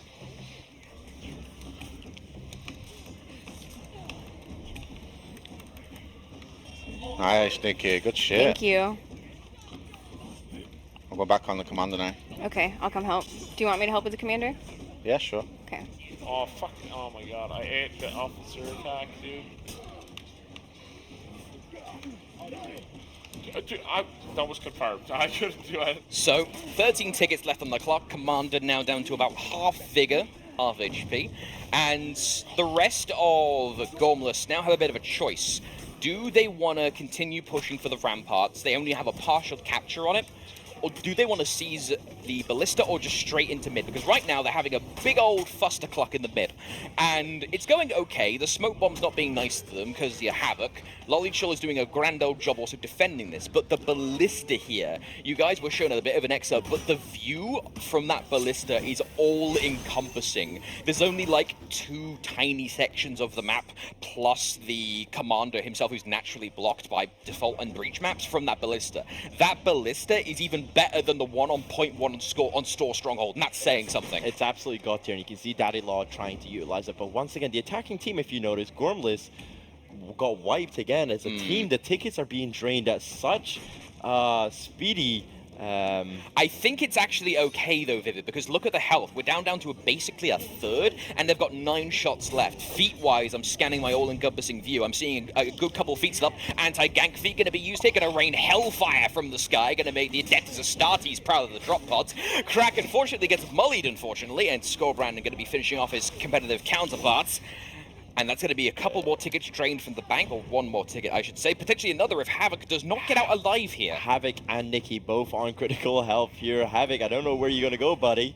Maybe in the pikeman taking this fight. No, he goes back to the archer point, it seems. Nikki gets taken down, also set back on critical health. Once again, are we on road for another team wipe here for the attacking team? Although Havok has done clutches similar to this before in close confines, he's on his best character for that kind of thing with the Kensei. So let's see how he does. Gonna get hit with the chest a bit, stops the stamina regeneration. Norgoz tries for the zone, little bit too far to range. Havok very well versed in spacing. Meanwhile, Norgoz, low HP himself, trying to avoid getting bushwhacked. And also the pikemen are there to try and bamboozle him. The unorthodox mix-up. Instead of going for a pummel strike, just does a side light conversion instead, and it works. It actually works, buddy. So We have Zero Crack once again utilizing the power of. Can he hit the commander from there? Maybe if the commander's drawn out a little bit, but I think maybe there's a hitbox there that blocks. Hang on, actually, let me look. Let's take a look. All right. Oh no, not I yet. saw it flash red. Hang on. I think there might be. Is this a Is that sentinel the reload? situation? I think this is a sentinel situation. I think there's possibly a hitbox there that actually blocks it. Yeah, I think so the same, because the hit markers Yeah. didn't show up. We got Norgoz here going up against NikkiDuh, pulls off low health. 5 tickets left for Gormless. The commander's health is still only half health, Verb. No, great. Although I will say NikkiDuh still does not have the level 4 renown unlock, so she does not have Senbon Zakura ready to go for the mad flips. Meanwhile, everything lands. Let's go, Nikki. Landing every hit there on Daddy Law. Ah, that was beautiful. She's so close to Senbon Zakura. If Nikki can get access to it, it's GG, but maybe everyone's dumping the feeds anyway. Commander's there going to we drop. go. 1-0 Gormless. Step back, taking up the execution on the commander, granting them their first victory of the exhibition matches. And contrary to what I believe going into these games, Gormless pick up the first win of the best out of 3. Yeah, that one. I was doing I had a couple notes here prepared. It's like, hang on, let me.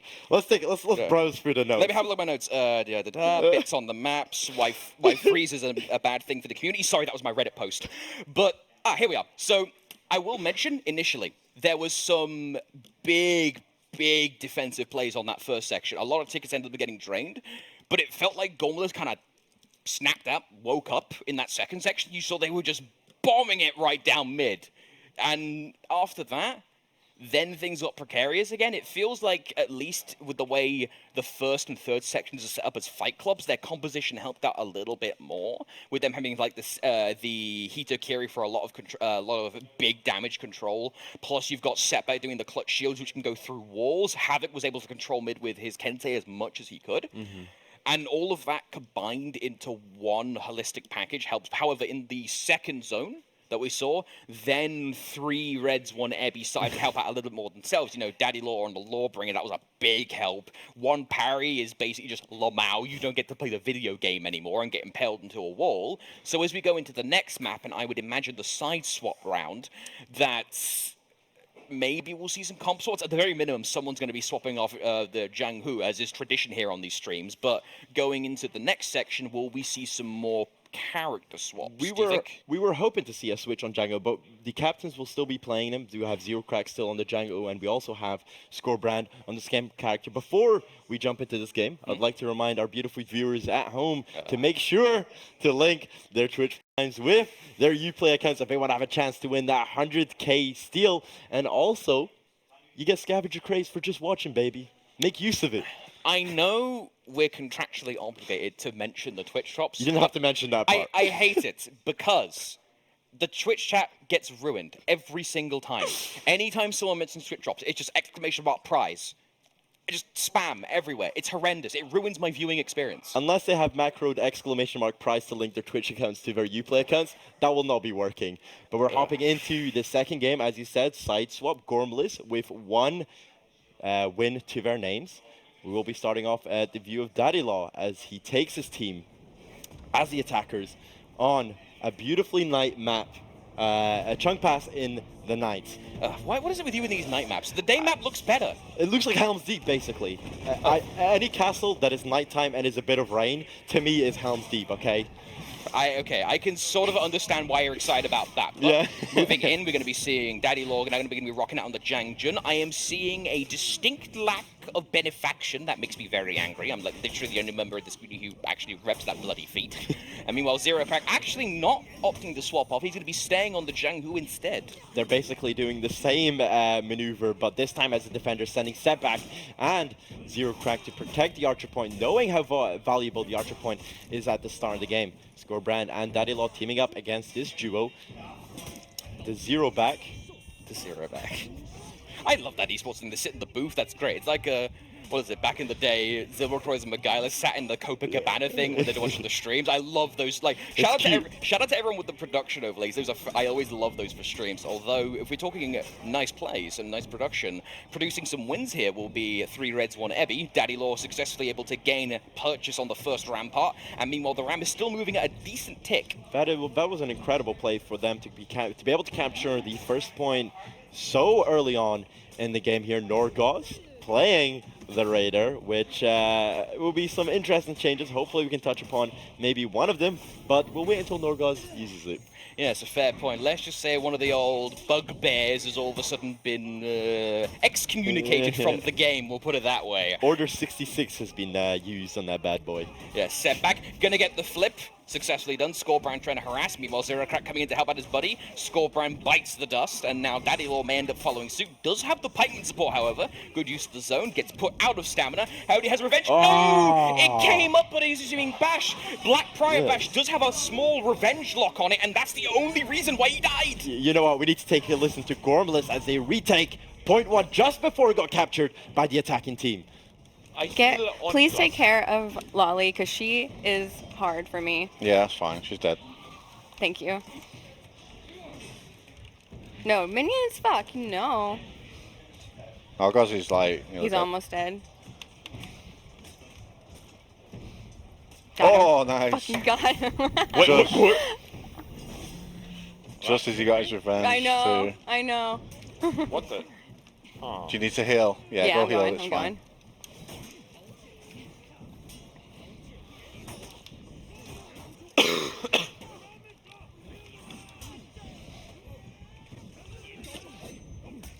Alright, I'm coming back.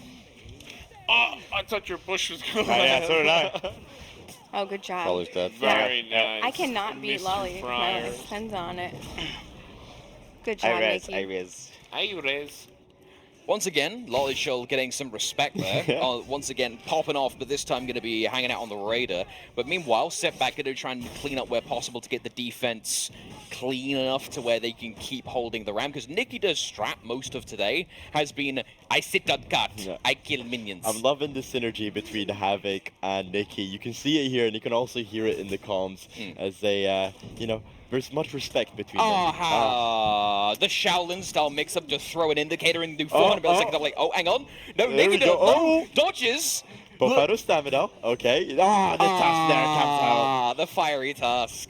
Unfortunate there. Lolichul going in this situation against Zerocrack. Top heavy lands. Clears out Lolichul. Doesn't go for the execution. Smart. As he does realize he's still in a 2v2 situation here again. Off screen, we see Lolichul will actually end up grabbing the banner, so that's going to be a big old gain for 3 Reds, 1 Heavy immediately. But back to the fight itself, however, Zerocrack going to be trying to mix it where possible. Shades of Shaolin does the dead angle swap instead, mixes up Norgoz. He was fishing for a parry and ends up actually biting him in the backside. No, Lolichul bounced off the bricks. What was that? Lolichul would have a light there, but it bounces. Shades of Jang Jun and Sentinel gets the sweep finally. Lolichul gets some vengeance, however, now she's looking for more blood. The sweep. The Ebby. Havok trying to assist, but it seems like Lolichul is her kryptonite. EU greater than NA. What is this popping off there from Lolichul? Oh, did I just initiate the caster curse? And yes, I did, as she gets taken out by Nikki. There's a trick, you never predict that stuff, because you literally, it's not even you specifically, it's just a thing of the job. If you say something will happen, the opposite will always happen.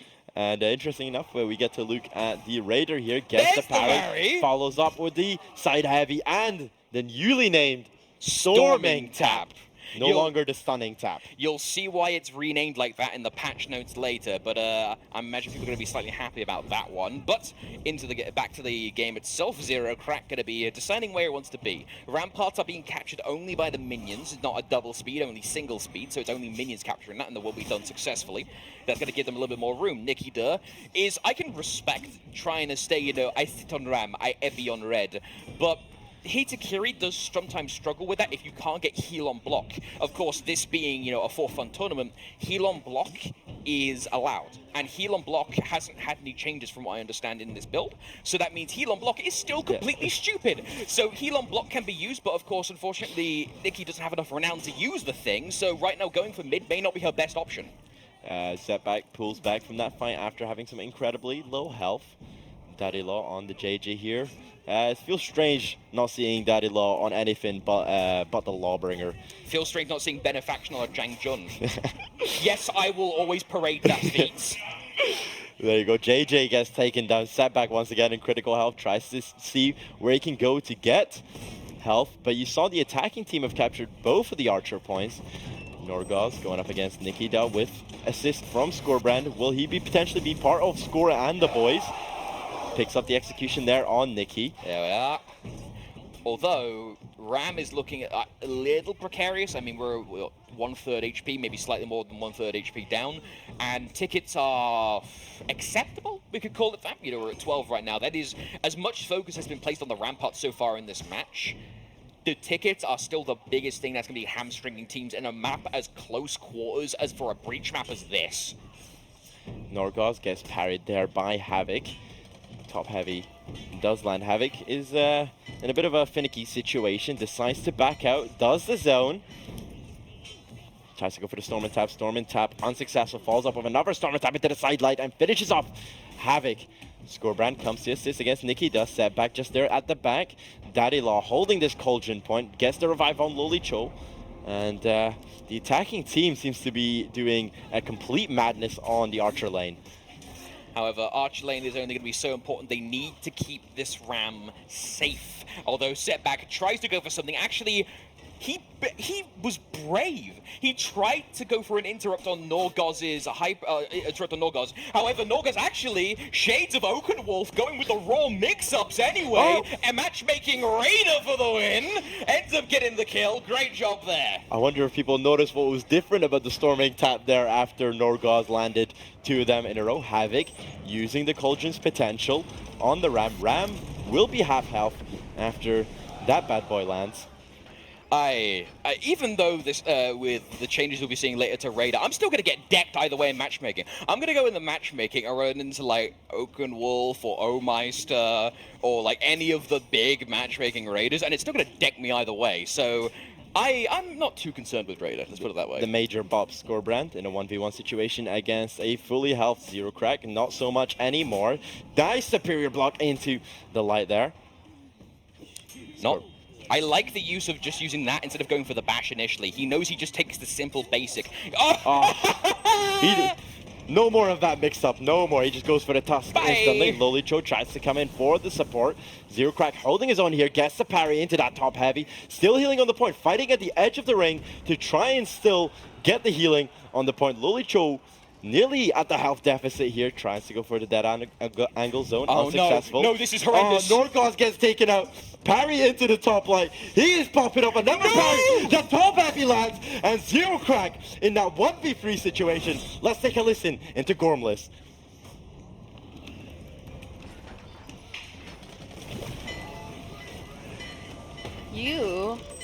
Thank you, saved my ass.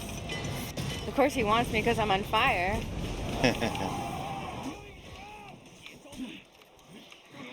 Yeah, good. Fucking die off, so what the fuck, dude? I gotta go heal. Oh my god, pint minute. Good score.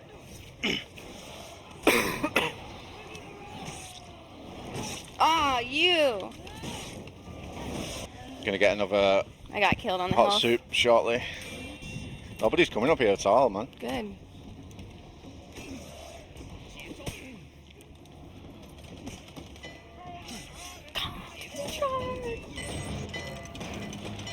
Coming right up. You got this. It's like got over one bar now. Right, Gisette. So, we saw a bunch of stuff happen there, but I want to go back to what we just saw with Zero Crack. He was able to drain so many tickets just on that healing point, pulling out no crack whatsoever, all of a massacre, that we ended up seeing 3 to 4 tickets go immediately, and we were only seeing the extra 16 being applied now. We're back up to 21, which going into stage 2 of this map is actually not that much. It's not that much, and also Yeah, okay, 21 tickets, that's okay. But the Ram health is below half health, even after the regen, after 0.1 setback.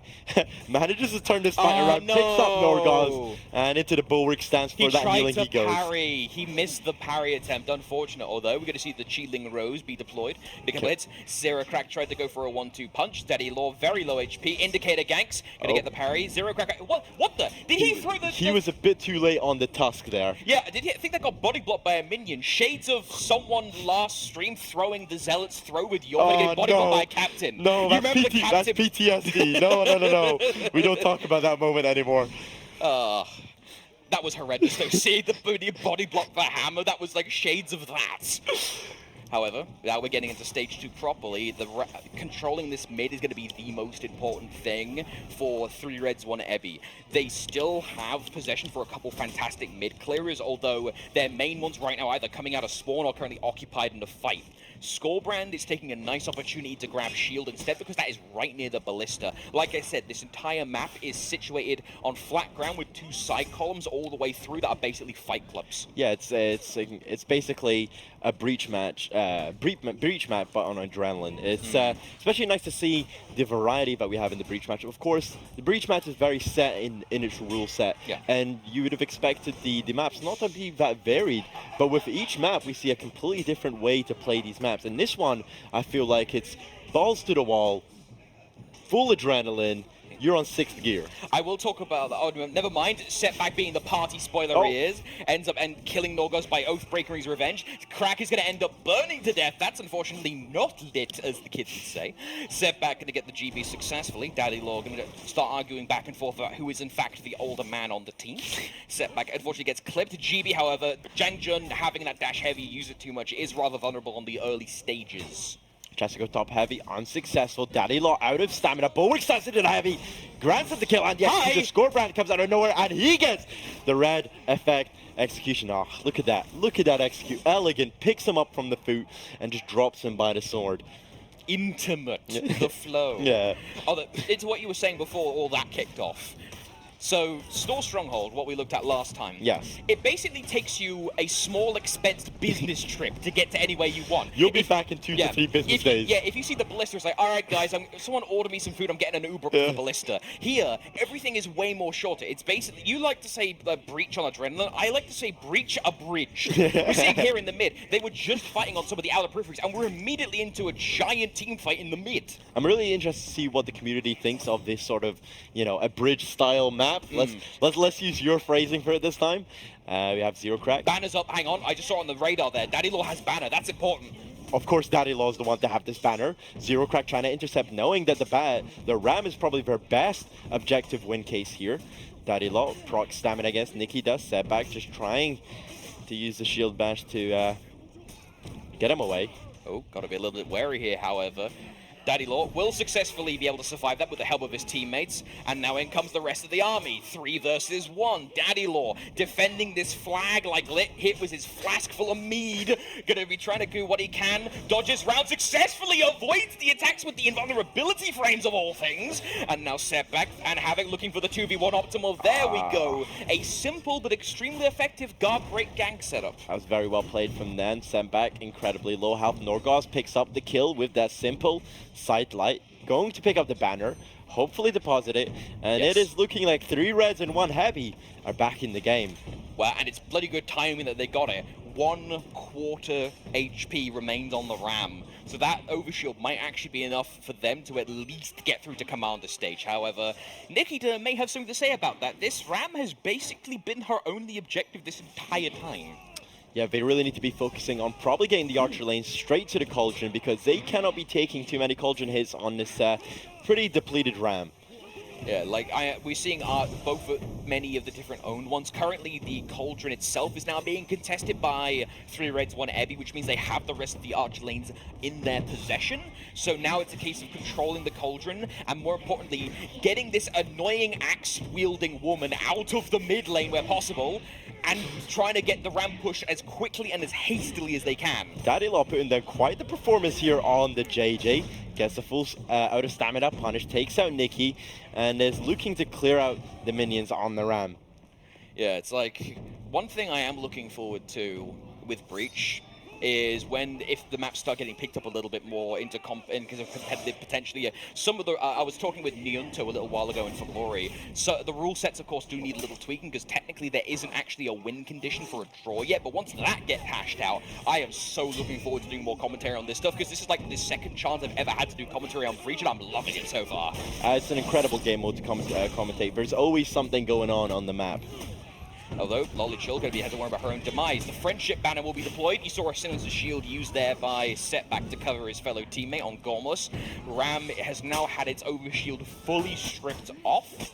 And that means minions and pikemen can now start having their way with it. And the tickets are looking low here for the attackers. 2 respawns still to prog, leaving them down to 8 potential tickets. Norgoz going up against Havok. JJ in the background against Nikki. Setback comes to take over Havok's spot. Well, they're going to be a little bit wary of themselves. Norgoz going to be low on stamina, does not want to go too crazy. If he goes out of stamina against a Black Prior, that's usually a death sentence. Undodgeable, great read by Setback, going to be allowing him to get a little bit more pressure, interrupting any attempts on chains, although with now the rampaging Romanian apparently and just getting on a full kill streak of like 6 or 7, now going to be looking for extra kills and to assist where possible. Once again, Loli coming in to assist, and Nikki finding herself in this difficult situation against Loli. We heard it before in the comms that she doesn't particularly like fighting against Chasuko Garbik. Unsuccessful, she is out of stamina. Norgoz comes to support. Can she pick up the kill here? Chasuko for the charged heavy. Bait out the parry into the zone, but it does not land. Oh, she was a frame away, a millisecond away from that landing. Norgoz channeling the old concept of interrupting cow to spoil the fun of old NikkiDuh. No. Although incoming, actually, we're going to be seeing Havok get put into the wall there by Norgoz. Now getting put into the mix there. Going to get hit with the knee, that will drain his stamina a little bit, but now has to consider his options carefully. Havok, one of the most versed 1v1 players in this entire game. He is one of the old blood as well, alongside Skorbrand. They went back and forth back in the day. There is a lot of lore in this game between people like Havok, Crack, Skorbrand, Setback. That actually, pretty much everyone here's got something on them. There's a semantic web with everyone here. At some point in the last 3 years of For Honor, they've mingled and intertwined, let's say. Yeah, and you've been there as well, talking about the old days. Let us not speak of backwards and forwards raiders. Now we're getting into now we're getting into some of the way more elegant stuff. Skorbrand, speaking of the devil himself, or rather the evil samurai face himself at this point, going to be trying to defend 2 versus 1. Has the heal point available. Resurrection is there, and notice the way this place is laid out. This heal point is fully open, but there's a small alcove to the right you can hide in if need be. For this fight, let's take a listen into Gormless to see what is going on in comms. Alright, we didn't need any plan at all. Just fucking press the buttons. Have we got any of us on the call? Because I can go up. I'm trying. I mean, it will naturally go down as long as we keep our door from, like, breaking. Why isn't that stopped? Why isn't that stopped? It's so powerful. I'm pulling this shit. Nice. Yeah. Oh shit, I was until this fucking officer. Oh my god. Thank you. They're my frames, dude. Frames. Alright, let me pull. Will you get this minion off me? Yeah. I'm gonna hit you though as well. There you go. That's gonna destroy it, I think. Alright. Oh. Umbral Shelter. There we go. A little bit of a chill feeling there for Gormless as they take themselves to the 2-0 win. And a nice demonstration overall of Changpas coming in the update later on. And for me, I've got to keep saying this because this is the way I've felt about this map this entire time. CQB, the Breach map. It's such a refreshing feeling instead of having to like take ages to run places. I mean, the only smaller like map comparative to this in size is maybe Hallow Bastion in 1 or 2 sections. But apart from that, this is really fun. It's incredibly fun. But I want to touch upon one thing. I did not expect Gormless to win. I'm gonna do a bit of leaking for you guys. During rehearsals and before rehearsals and even before that, 3 Reds 1 Heavy won every single game prior to these 2 games here. I don't know if it was show day nerves. I don't know if Gormless was playing on autopilot, but they seem to have taken the victory in this best out of 3. Now, I do believe there's going to be some interviews in a moment or two, and I'm quite curious as to what some of the responses are, because these are some mildly opinionated people. So, and especially considering their streams, they can be somewhat exuberant. So I imagine we're going to be going to an interview or two in a moment, and we'll get their impressions. Yeah, we're going to get the interviews real soon, but I would like to just take a quick thank you to everyone at home for watching us today, and also a quick thank you. This has been nearly 3 years of casting For Honor, and I want to give a shout out to everyone at home. It's been an incredible experience being there for the road and joined with Verbalocity in these last 2 streams, guys.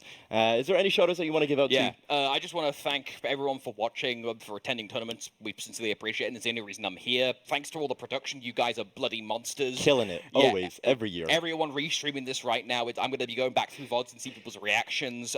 Screw you, Jeebus, as always, as is tradition. No one likes Jeebus, even Jeebus. Apart from that, that's me done. I'm going to shut the hell up and we'll keep going. Shout out to my team Hydra back home.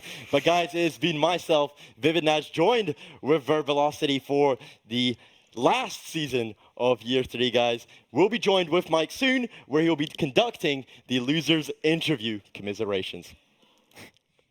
Thank you so much, Mr. Vivinaz and Verbalocity. Great job casting. And yes, as he said, the losers. They're right next to us. So, guys, actually, I want to give a little bit of background story behind the scenes. Of course, during the rehearsals, these guys played against each other. And I'll give you a little bit of a hint here is that these guys were dominating the Gormless. So what do you think, Skorbrand, happened in this game, and these 2 games that, you know, in a best of 3, I was expecting a little bit more of a show up here? I don't know. It was like completely different. Maybe Crack finally, you know, came over his Hanover a bit or something. Who knows? Nice. Another little bit of a backstory for Crack there. And so, Daddy Law, can I call you Daddy? Of course you can. Thank you.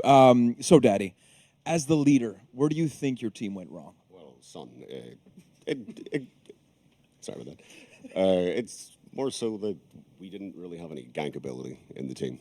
One of the big things that were letting Gormless win a lot of the situations in terms of mid lane ramparts was Karak and Setback were doing bashes to confirm heavy attacks and follow up and blockables. We didn't really have any gank ability on the team. We had Raider, but we weren't actually utilizing the gank with that hero.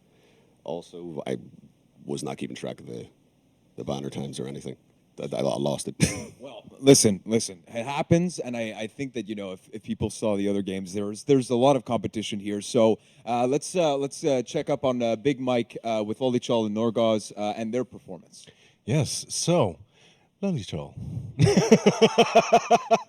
So, during the match, I was listening in to both teams, and I was hearing how much the other team was having trouble fighting you. So, why does that's actually true. That's actually true. And I want to know what happened. How could you lose if you were that much on top of your game? I have no idea, to be honest. I have no idea what happened. I was brain dead all the time. Okay. Anything, not even a slight parry. I was like, I'm dead. Oh, I'm dead again. And that's me. And that's For Honor for you. And Norgoz, so we saw a switch of character between 2 matches. You went from the Jormungandr to the Raider. What happened? Why the switch? Well, they had us in the first half. They took us all the way. I decided halfway through, I wasn't getting the hammer slams that I wanted. I just want hammer slams. That's all I want. I just want the big hammer damage. I just want it. And I didn't get it, but a couple of times. So I thought, why not Storming Tap? You know, why not? Let's spam Storming Tap. It seems like the thing that everybody doesn't like. So I'm going to go ahead and do it because it is reactable and you can dodge it. I just want to make sure that everybody knows that. So sending a message out there, Storming Tap is dodgeable. Well, thank you so much, guys. Again, enough with these losers. We'll get with the winners. I'm just kidding, guys. I love you. But again, hopefully you guys enjoyed your time. But let's bring out the winning team, the Gormless. Let's go. Thank you again, guys. Thanks.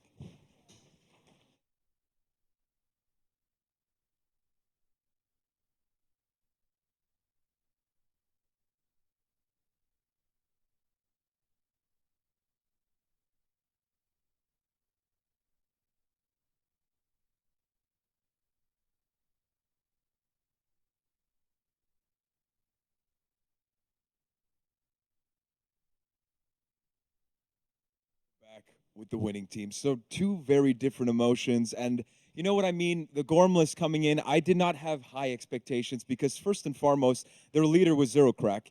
So that was the first thing. But that being said, honestly, I don't know if it's the glasses, but you turned out. You turned out. Yeah, when I need to appear or act serious, the glasses help. You know, I have no sight problems whatsoever. But as you can see today, it's very effective, and it worked out in our favor. And you know, my team played very well. Mr. Setback on Blackbriar was the change. Okay. And speaking of which, Setback, you're very comfortable right now, so I could see that. What was the difference? Whoa, okay, guys. Yes, so Setback, tell me a little bit about why you feel that you had a very, very strong performance for those watching at home. Well, earlier, I felt really inspired because I saw you in a skin-tight Buzz Lightyear outfit, and that just motivated me to win. I just wanted the W, and I want to make you happy. Well, you did. You really did, Setback. I'm very proud of Utah's finest here. On the other side, NikkiDuh and Havok. Big Mike, take it away. Yeah, I'm kind of happy I'm sitting on this couch. So, NikkiDuh, earlier you told me that you would be ready, you would and could carry your team to victory. How do you feel about your performance on this game?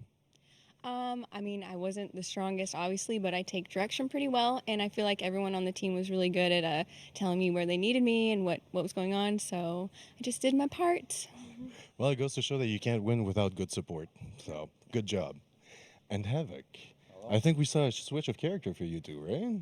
Yeah, I felt a lot more comfortable on the Kensei, obviously under the direction of Crack.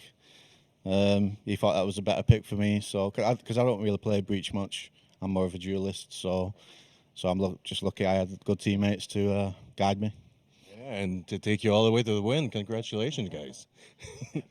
And congratulations, guys, again. And I hope you guys enjoyed yourself, of course, with the new map, the new character, and to basically finish it off with the patch notes. We're going to be back with Stefan and Frank and Clarissa for more updates on Year 3, Season 4 of Sunda. Thank you again, everyone, for joining us. What a great game. Can we have a round of applause for our gamers here? Come on. Yeah, let's go. Let's go. Like a hyper clap in the chat. Great job, guys. We'll be right back. Stay tuned.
Joined again with the legends themselves, Stefan and Frank. Welcome back, but we need to introduce Clarissa. How are you doing today? I'm great. How are you? I'm doing very, very good. Year 3, Season 4. We've got some updates to talk about. Let's start with fight stuff. Stefan and Frank, what do you got for us today? Basically, we're going to show a few balancing and improvements. Strategy for this patch for us is we're going to take a look at a couple of the characters that are overperforming, usually in terms of strength, but also in terms of frustration. So we're going to try to reduce that. kind of on these characters. We're going to then show a couple of characters that we're giving buffs to. Generally, these are small buffs, but to help them in certain roles that they're trying to do. And then finally, we're going to nerf a number of feats that are generally banned at like tournament level play to a reasonable level. Gotcha. So, of course, the Warriors then wouldn't be the same without a PowerPoint. So let's dive right into it. Guys, huh? How about that? All right. So We're the first PowerPoint? Yeah. Take no, it away. it's not the first PowerPoint. Oh, There's okay. always multiple. Okay. So nerfs. Okay, so first up we have Hitokiri. First thing we're doing is heavy opener. The minimum strike is now 800 ms. The uninterruptible stance not only applies during the strike portion. So what is the problem generally right now is like if you are a Hitokiri and you see a light attack or a heavy attack, you don't really care too much. Why? Because, Francis, when you see red? Heavy on red. Clarissa, when you see red? Heavy on red. Mike, when you see red? Heavy on red. And chat, you know very well, when you see red? I heard it. on red. Yeah, heavy on red. Heavy on red. Perfect. So here we're trying to reduce that. The uninterruptible stance now only applies during the strike. So the earliest you're going to see the armor applied is at 500 ms. Gotcha. So this should mean, yes, you can still use this successfully in group fights. So that external attacks, you're armored through. But if you're just trying to deal with one attack, you actually have to care, is it a light or a heavy, like a normal character? So this will be a good nerf, I think. Yeah. So next up, the min charge chain heavy. The damage now is 28 instead of 30. Yeah, so this looks like a small number change, but effectively it means if you're fighting a 120 HP assassin or something like that, it'll generally take you one more hit of some kind before this thing dies. Gotcha. All right. So next up, we have Raider. So stunning tap is being replaced by storming tap, meaning that it will no longer stun, no longer pause stamina, and no longer drain stamina.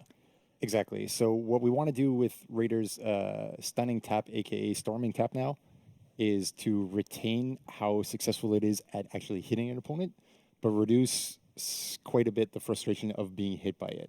Now, yeah, you're still going to be hit, but your screen's not going to turn white constantly. You're not going to have a really extremely difficult time with dealing with the second light in the chain. So we're going to see, I think, Raiders still be able to hurt people, but not turn your screen into a white mess at all times. Gotcha. All right. Next up, we're tweaking the damage. So top heavy opener damage is now 40. Side heavy opener damage is now 35.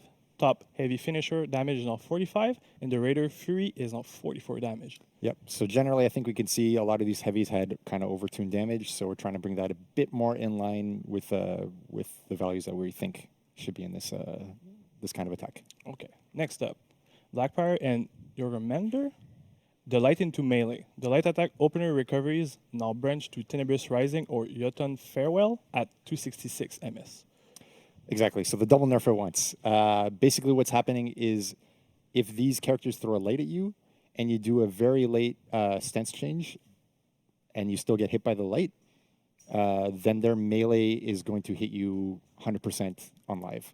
With this change, it will no longer do that. You will actually be able to dodge no matter what happened before the hit of the light. Yep. So that should be cool. Yes. Moving on to buffs, we have Shaman. The first thing we're doing is we're increasing the distance on Wildcat Swiftness, Heavy Starters, and Raven's Bile. So Shaman's an overall good and strong character.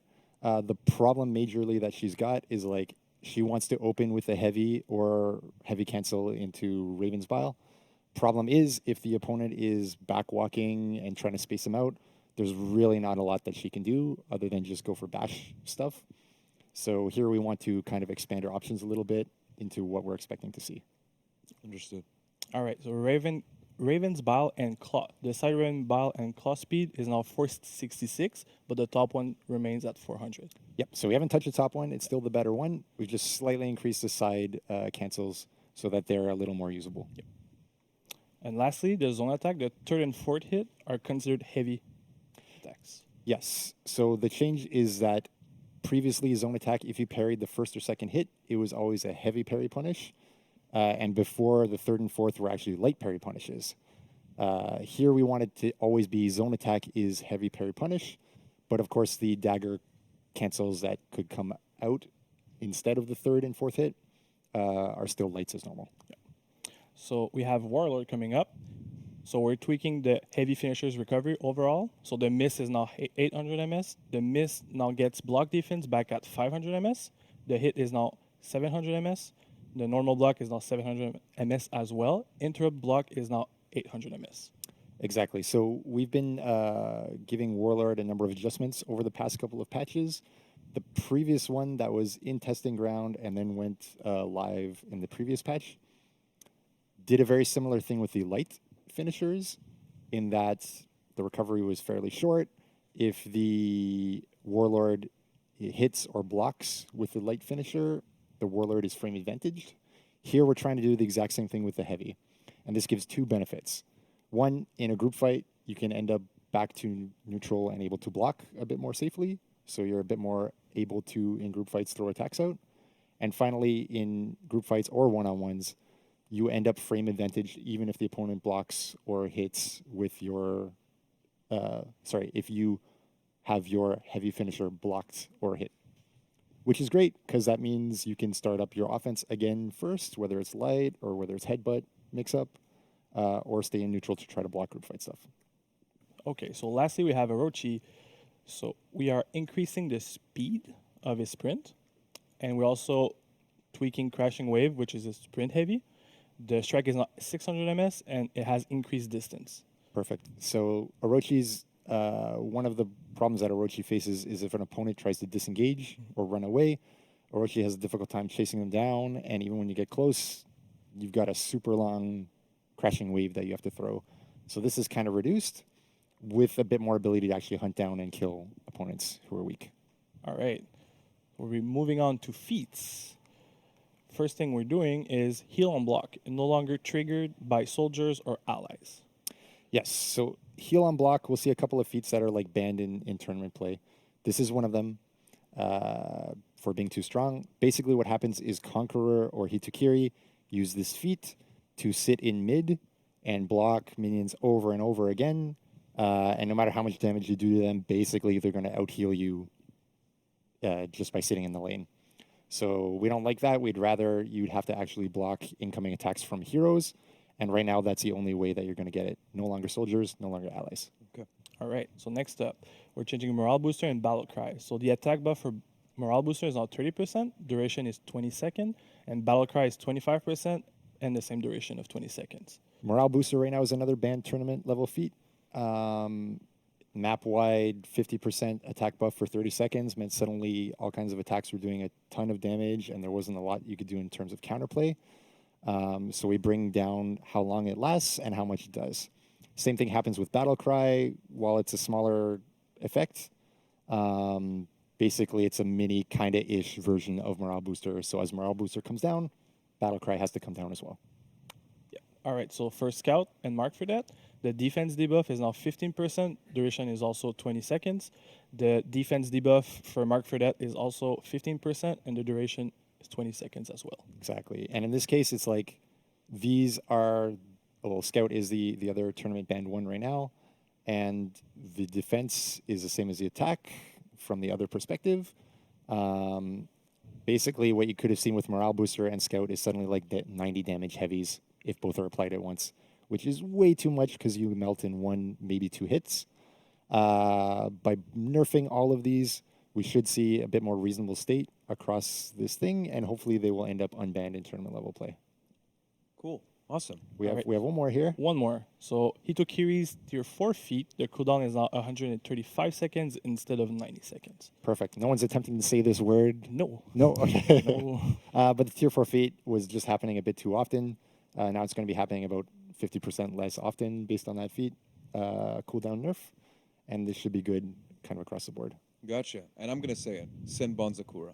Oh, nice. Look at that. Too good. Huh? Not too bad. Not too bad. I'm going to pass this over to Clarissa seamlessly, correct? Yes. Well, thank you so much, guys. Of course, the patch notes are actually live on the website if you guys want to get the full details on that. And continuing on that, we actually have a little bit of an update in the world of fashion for For Honor as well. And it has to do with materials and embossings. And we're going to dive into the build to show you exactly the change. So it's very similar to what you guys have seen with feats with new heroes. If you want to unlock unlock feats from the get-go, you can right away. And we're doing the exact same thing for materials and embossing. So natural progression does stay, of course. But let's say you're starting a new hero like the Jan Hu for Season 4, or you have secondary characters that you don't have as much time to play with them, you can unlock those right away. So like, for example, the Copper that's unlocked at Reputation level 4, as we see, you can unlock that right away for the new hero or whatever other heroes that you choose to do. And the same can be said for the embossings. So just giving people a bit more option and flexibility within this and just spice up the fashion game. And if not, we're also introducing a new white material, and Clarissa is very good with For Honor fashion. I'm very okay at it. No, but when you, I know that when you focus on it, it's very good. And it's the new white When I have the material, time. and this is unlockable with steel, and this can play off with the fashion. Taking a look at the Kensei, so take a look at this.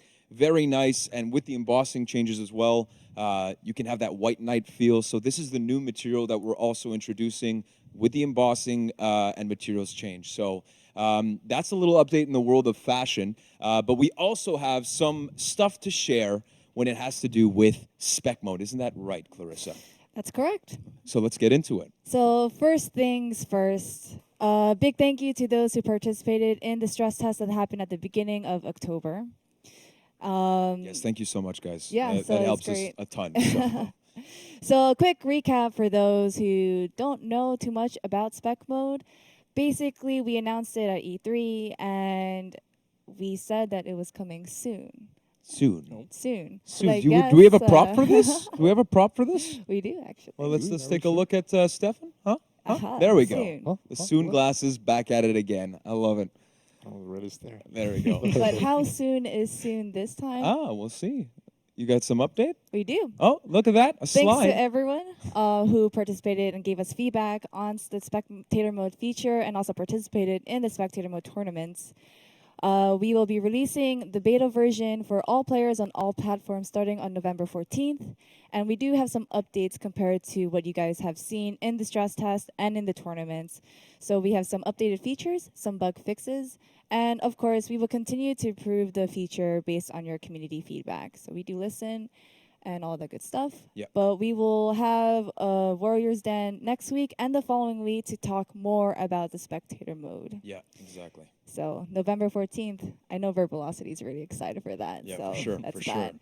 So some of the updates that will be coming for Spectator Mode is Breach matches can now be spectated, whereas they couldn't before.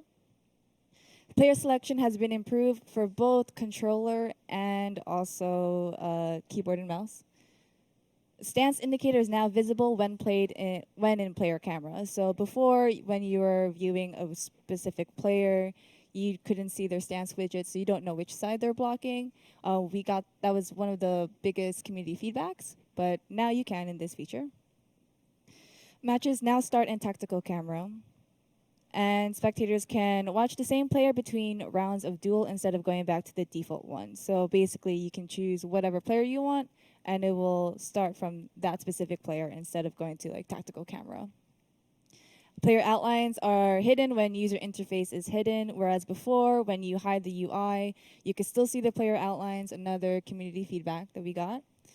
And player information panels have been increased in size when in spectator mode only. So before, another feedback was they couldn't see the information, so the names of the players, other things, other stuff. But yes, so it should be bigger. And of course, these are the updates that will be coming. Like I said before, we will be having a Warriors Den on the 14th to talk about more about the spectator mode and probably most likely to showcase it. We'll see. Yeah. And all of that good stuff, November 14th. Well, awesome. So again, November 7th is the start of the season. We're going to have a live stream next week on the Warriors Den. So join us for that. And then November 14th for more updates on spectator mode. So thank you so much, guys. Clarissa, thank you. And we'll be back for our last segment of the show. Thank you for tuning in. It'll be for special effects with Mark and Yuri. Stay tuned.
know, they say that they save the best for last. Is that the case, ladies and gentlemen? I think it is. Join now is Mark and Yuri. Welcome to the show, guys. How you guys doing? Very good, thanks. Not bad. I like the Italian jersey right here. Forza Italia, eh? Bada bing, bada boom.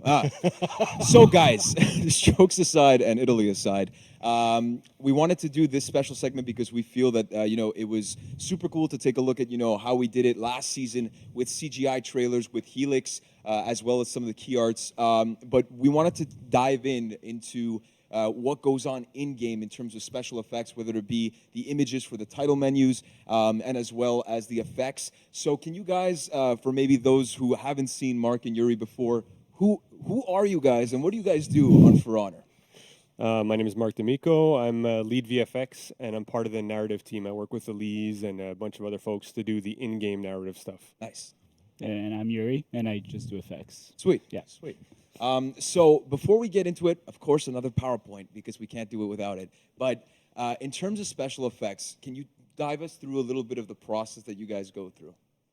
Whether it be creative, production, all of that stuff.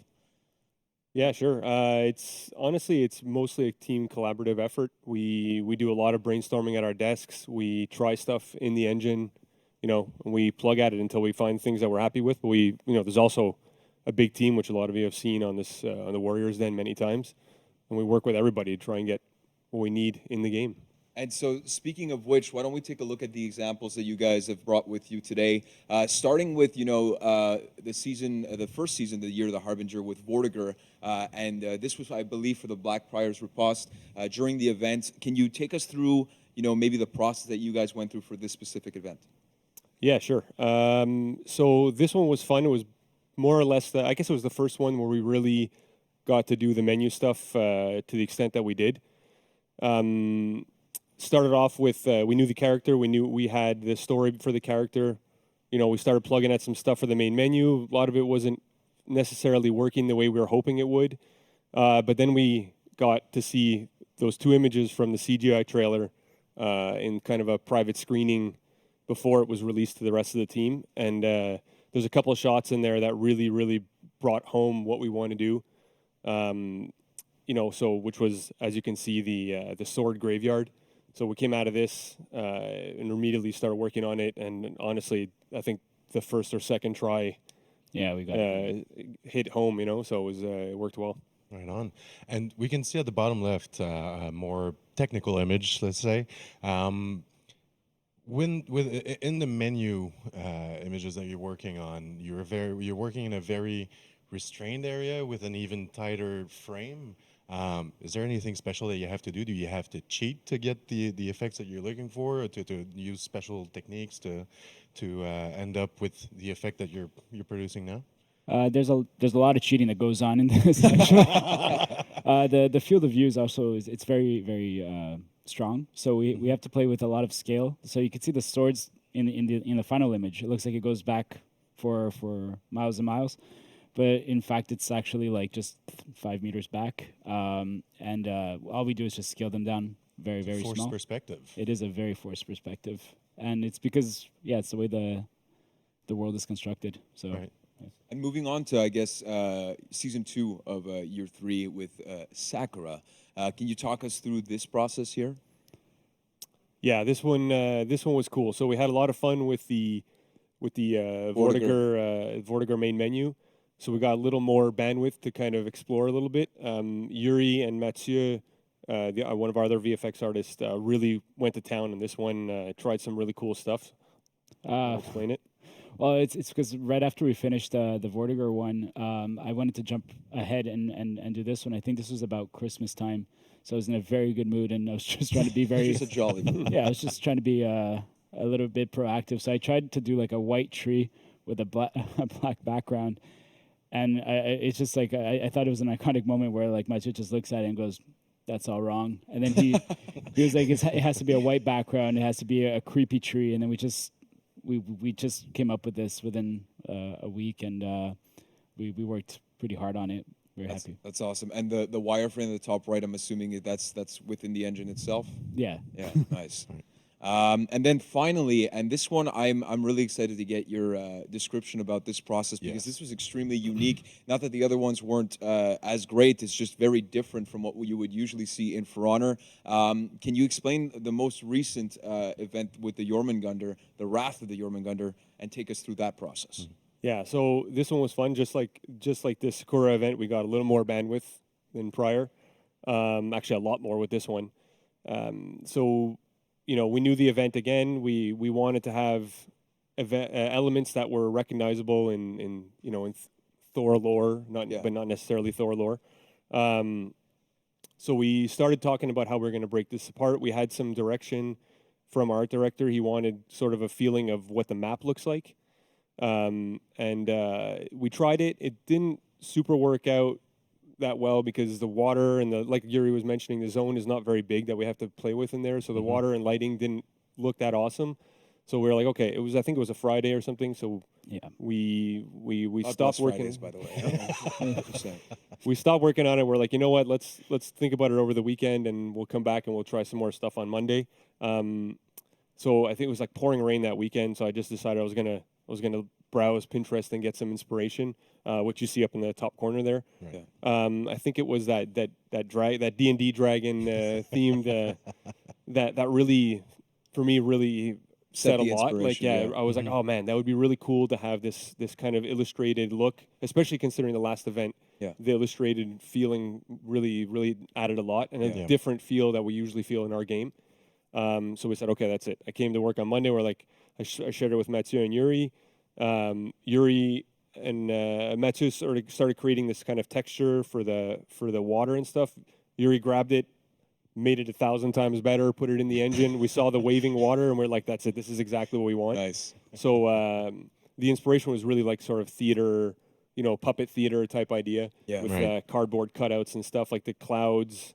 And those are sort of representative of Yggdrasil branches hanging upside down. Right. That doesn't come off as well, but they work well as clouds. The rain is like sort of the strings holding it all together.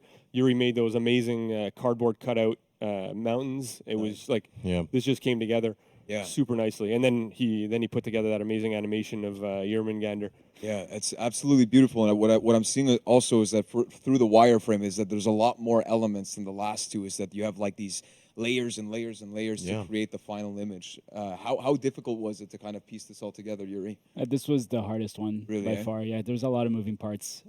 We actually had a little animation in there with the Jormungandr in the background. Yeah. There's the dynamic lights. So there's a lot of work. Almost every layer is moving besides the mountains maybe, but... Yeah, it's pretty much that. Wow. But again, great work. And, we talk about the 2D stuff, and I know that there's a huge difference between 2D and 3D sometimes. And specifically, we'll get into it because we have, of course, beautiful effects in the game. And since it's Halloween, maybe we dive into one of the most iconic ones from 2 years ago. Or was it last year? I think it was last year. Last year's.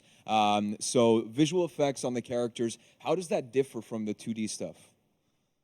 It's a loaded question. Yeah, it is a loaded question. It's I'm here to ask the tough questions. So yeah, it's. I mean, honestly, technically speaking, it's not that different. Okay. What we're really playing against is the camera. So we, and then obviously in the scenarios like in game, everything has to work and an infinite amount of scenarios. Yeah. Whereas the main menus are fixed, so we can cheat a lot of things. It can affect the gameplay if it's you have to think of all of those elements. Exactly. Yeah. So like in this case here, this pumpkin was probably one of the more complex effects in the game because like the fact that his head disappears, they throw the pumpkin anywhere. So, when we started testing it, we were like, okay, let's throw it off an edge. Let's throw it on stairs. And nothing was working. So we had to start putting in all this logic for all these things. It was, but it's a lot of fun, though. It's a super interesting challenge to try and get these to work nicely. Yeah, of course. And then another thing that you guys have done in the past is work with Assassin's Creed team for the event. Also, that was during last Christmas. Yeah. Can you talk a little bit about that process specifically? Because Assassin's Creed is obviously, a very iconic brand, and merging, two games together might not be the easiest thing. No, and actually, we had a lot of brainstorming for this event because of that. Yeah. But at this point, like, we've started cheating a lot of little fantasy elements and events at this point, so we weren't too worried about it. But once we were okay with the first element, which was I can't remember what it was, the pyramid at the fire zone at the top there. We saw that and we're like, okay, it actually fits really nicely in the game. Yeah. Then we went crazy and started building like the out of bounds effects. Yeah. The post effect was really fun because this was something that I actually did in Black Flag as well. So you worked on Black Flag, so you knew what to do basically to replicate it within For Honor. Yeah, and honestly, we have such a great team. I had my videos that I captured from when I worked on it. I showed one of our 3D programmers. He's like, yeah, no problem. And half a day later, he had a post effect ready for us that we were able, with all these parameters available, that we can control how we want, like line thickness, texturing, that kind of stuff. So awesome. So it was really an awesome collaboration. And then Yuri went and had a lot of fun with the Easter eggs in this one as well. Yeah, and you say, well, I mean, that world building effect is just straight out of Assassin's Creed. It's awesome. It's perfect. Did the AC team, the Assassin's Creed team, help out a bit to actually transfer it into the world of For Honor, or no? Like I said, because I worked on it. I picked just it up and plugged it in. Yeah, well, it wasn't because it's our own version, so I had to redo it. But it was all inspired by the stuff that we did previously, so it was pretty easy just to get it working. It was more the timing because it's the same effect that's used on every single map. Mm-hmm. So we want to make sure that like anytime you enter a new map, it was interesting to look at. Yeah. But it was really cool. Nice. You mentioned Easter eggs. Yeah, we had an Apple of Eden, and we decided to hide that in each map because we did 3 maps here. And I put 2 of them in places where I was sure nobody was gonna find. I was sure of it. And then the next day on Reddit, somebody found it. Wow. All of them? Yeah, all 3 of them. That's the For Honor community. So dedicated. Right there. It's frustrating for me. But I was so sure of myself. Yeah. It's almost impossible though. Like the places they were hidden, they're out of gameplay, and everybody found them immediately. This plays Harrogate enough, I guess. You remember every single pixel of it. Yeah, I love it. And then finally, I want to get this story straight because this is more like a chicken the egg type of situation. I think. Can you clarify the glowing eyes? Is this based off of something that you guys were already working on, or was it really from the community?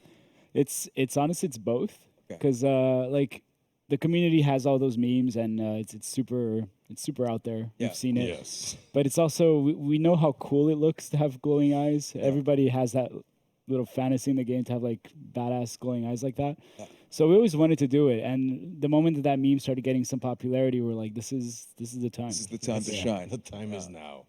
That's awesome. Well, thank you so much, guys. Super interesting to talk about the special effects in For Honor, of course. Yeah. And that about does it for today's show. It was a long one, and I want to thank you guys for your time. And we're going to finish off the show with you guys, if that's okay with you. Of course. Yeah. All right. So Big Mike and myself and everybody around in the back and the For Honor team, we all thank you for tuning in today. Of course, it's Halloween, so we have our last day of Fangs of the Otherworld that's still going on. So as opposed to trick-or-treating like children, why don't you play For Honor and just kill some of those warriors in-game? But again, from myself, little, inferior, regular Mike. Regular Mike, come on. Yeah, there we go. Come on, man. And Big Mike and everybody that's behind the camera, I want to thank infinitely, and the For Honor team as well watching for all the hard work for Year 3, Season 4, Sunda, which will be live next week, and we'll be back next week for another Warriors Den. We want to thank you so much for joining us today. And to finish off, we're going to be rating kitties. Thank you so much, guys, and we'll see you soon.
Quante fortune tuve!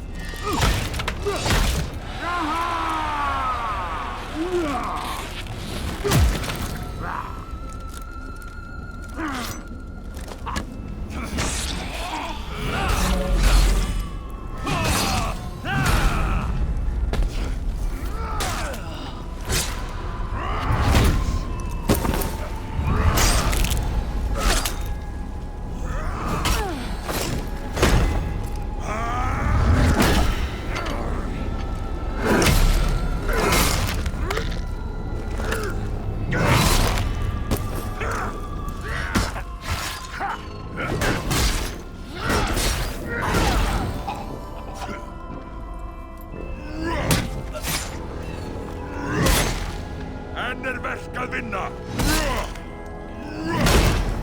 Áfram með ykkur!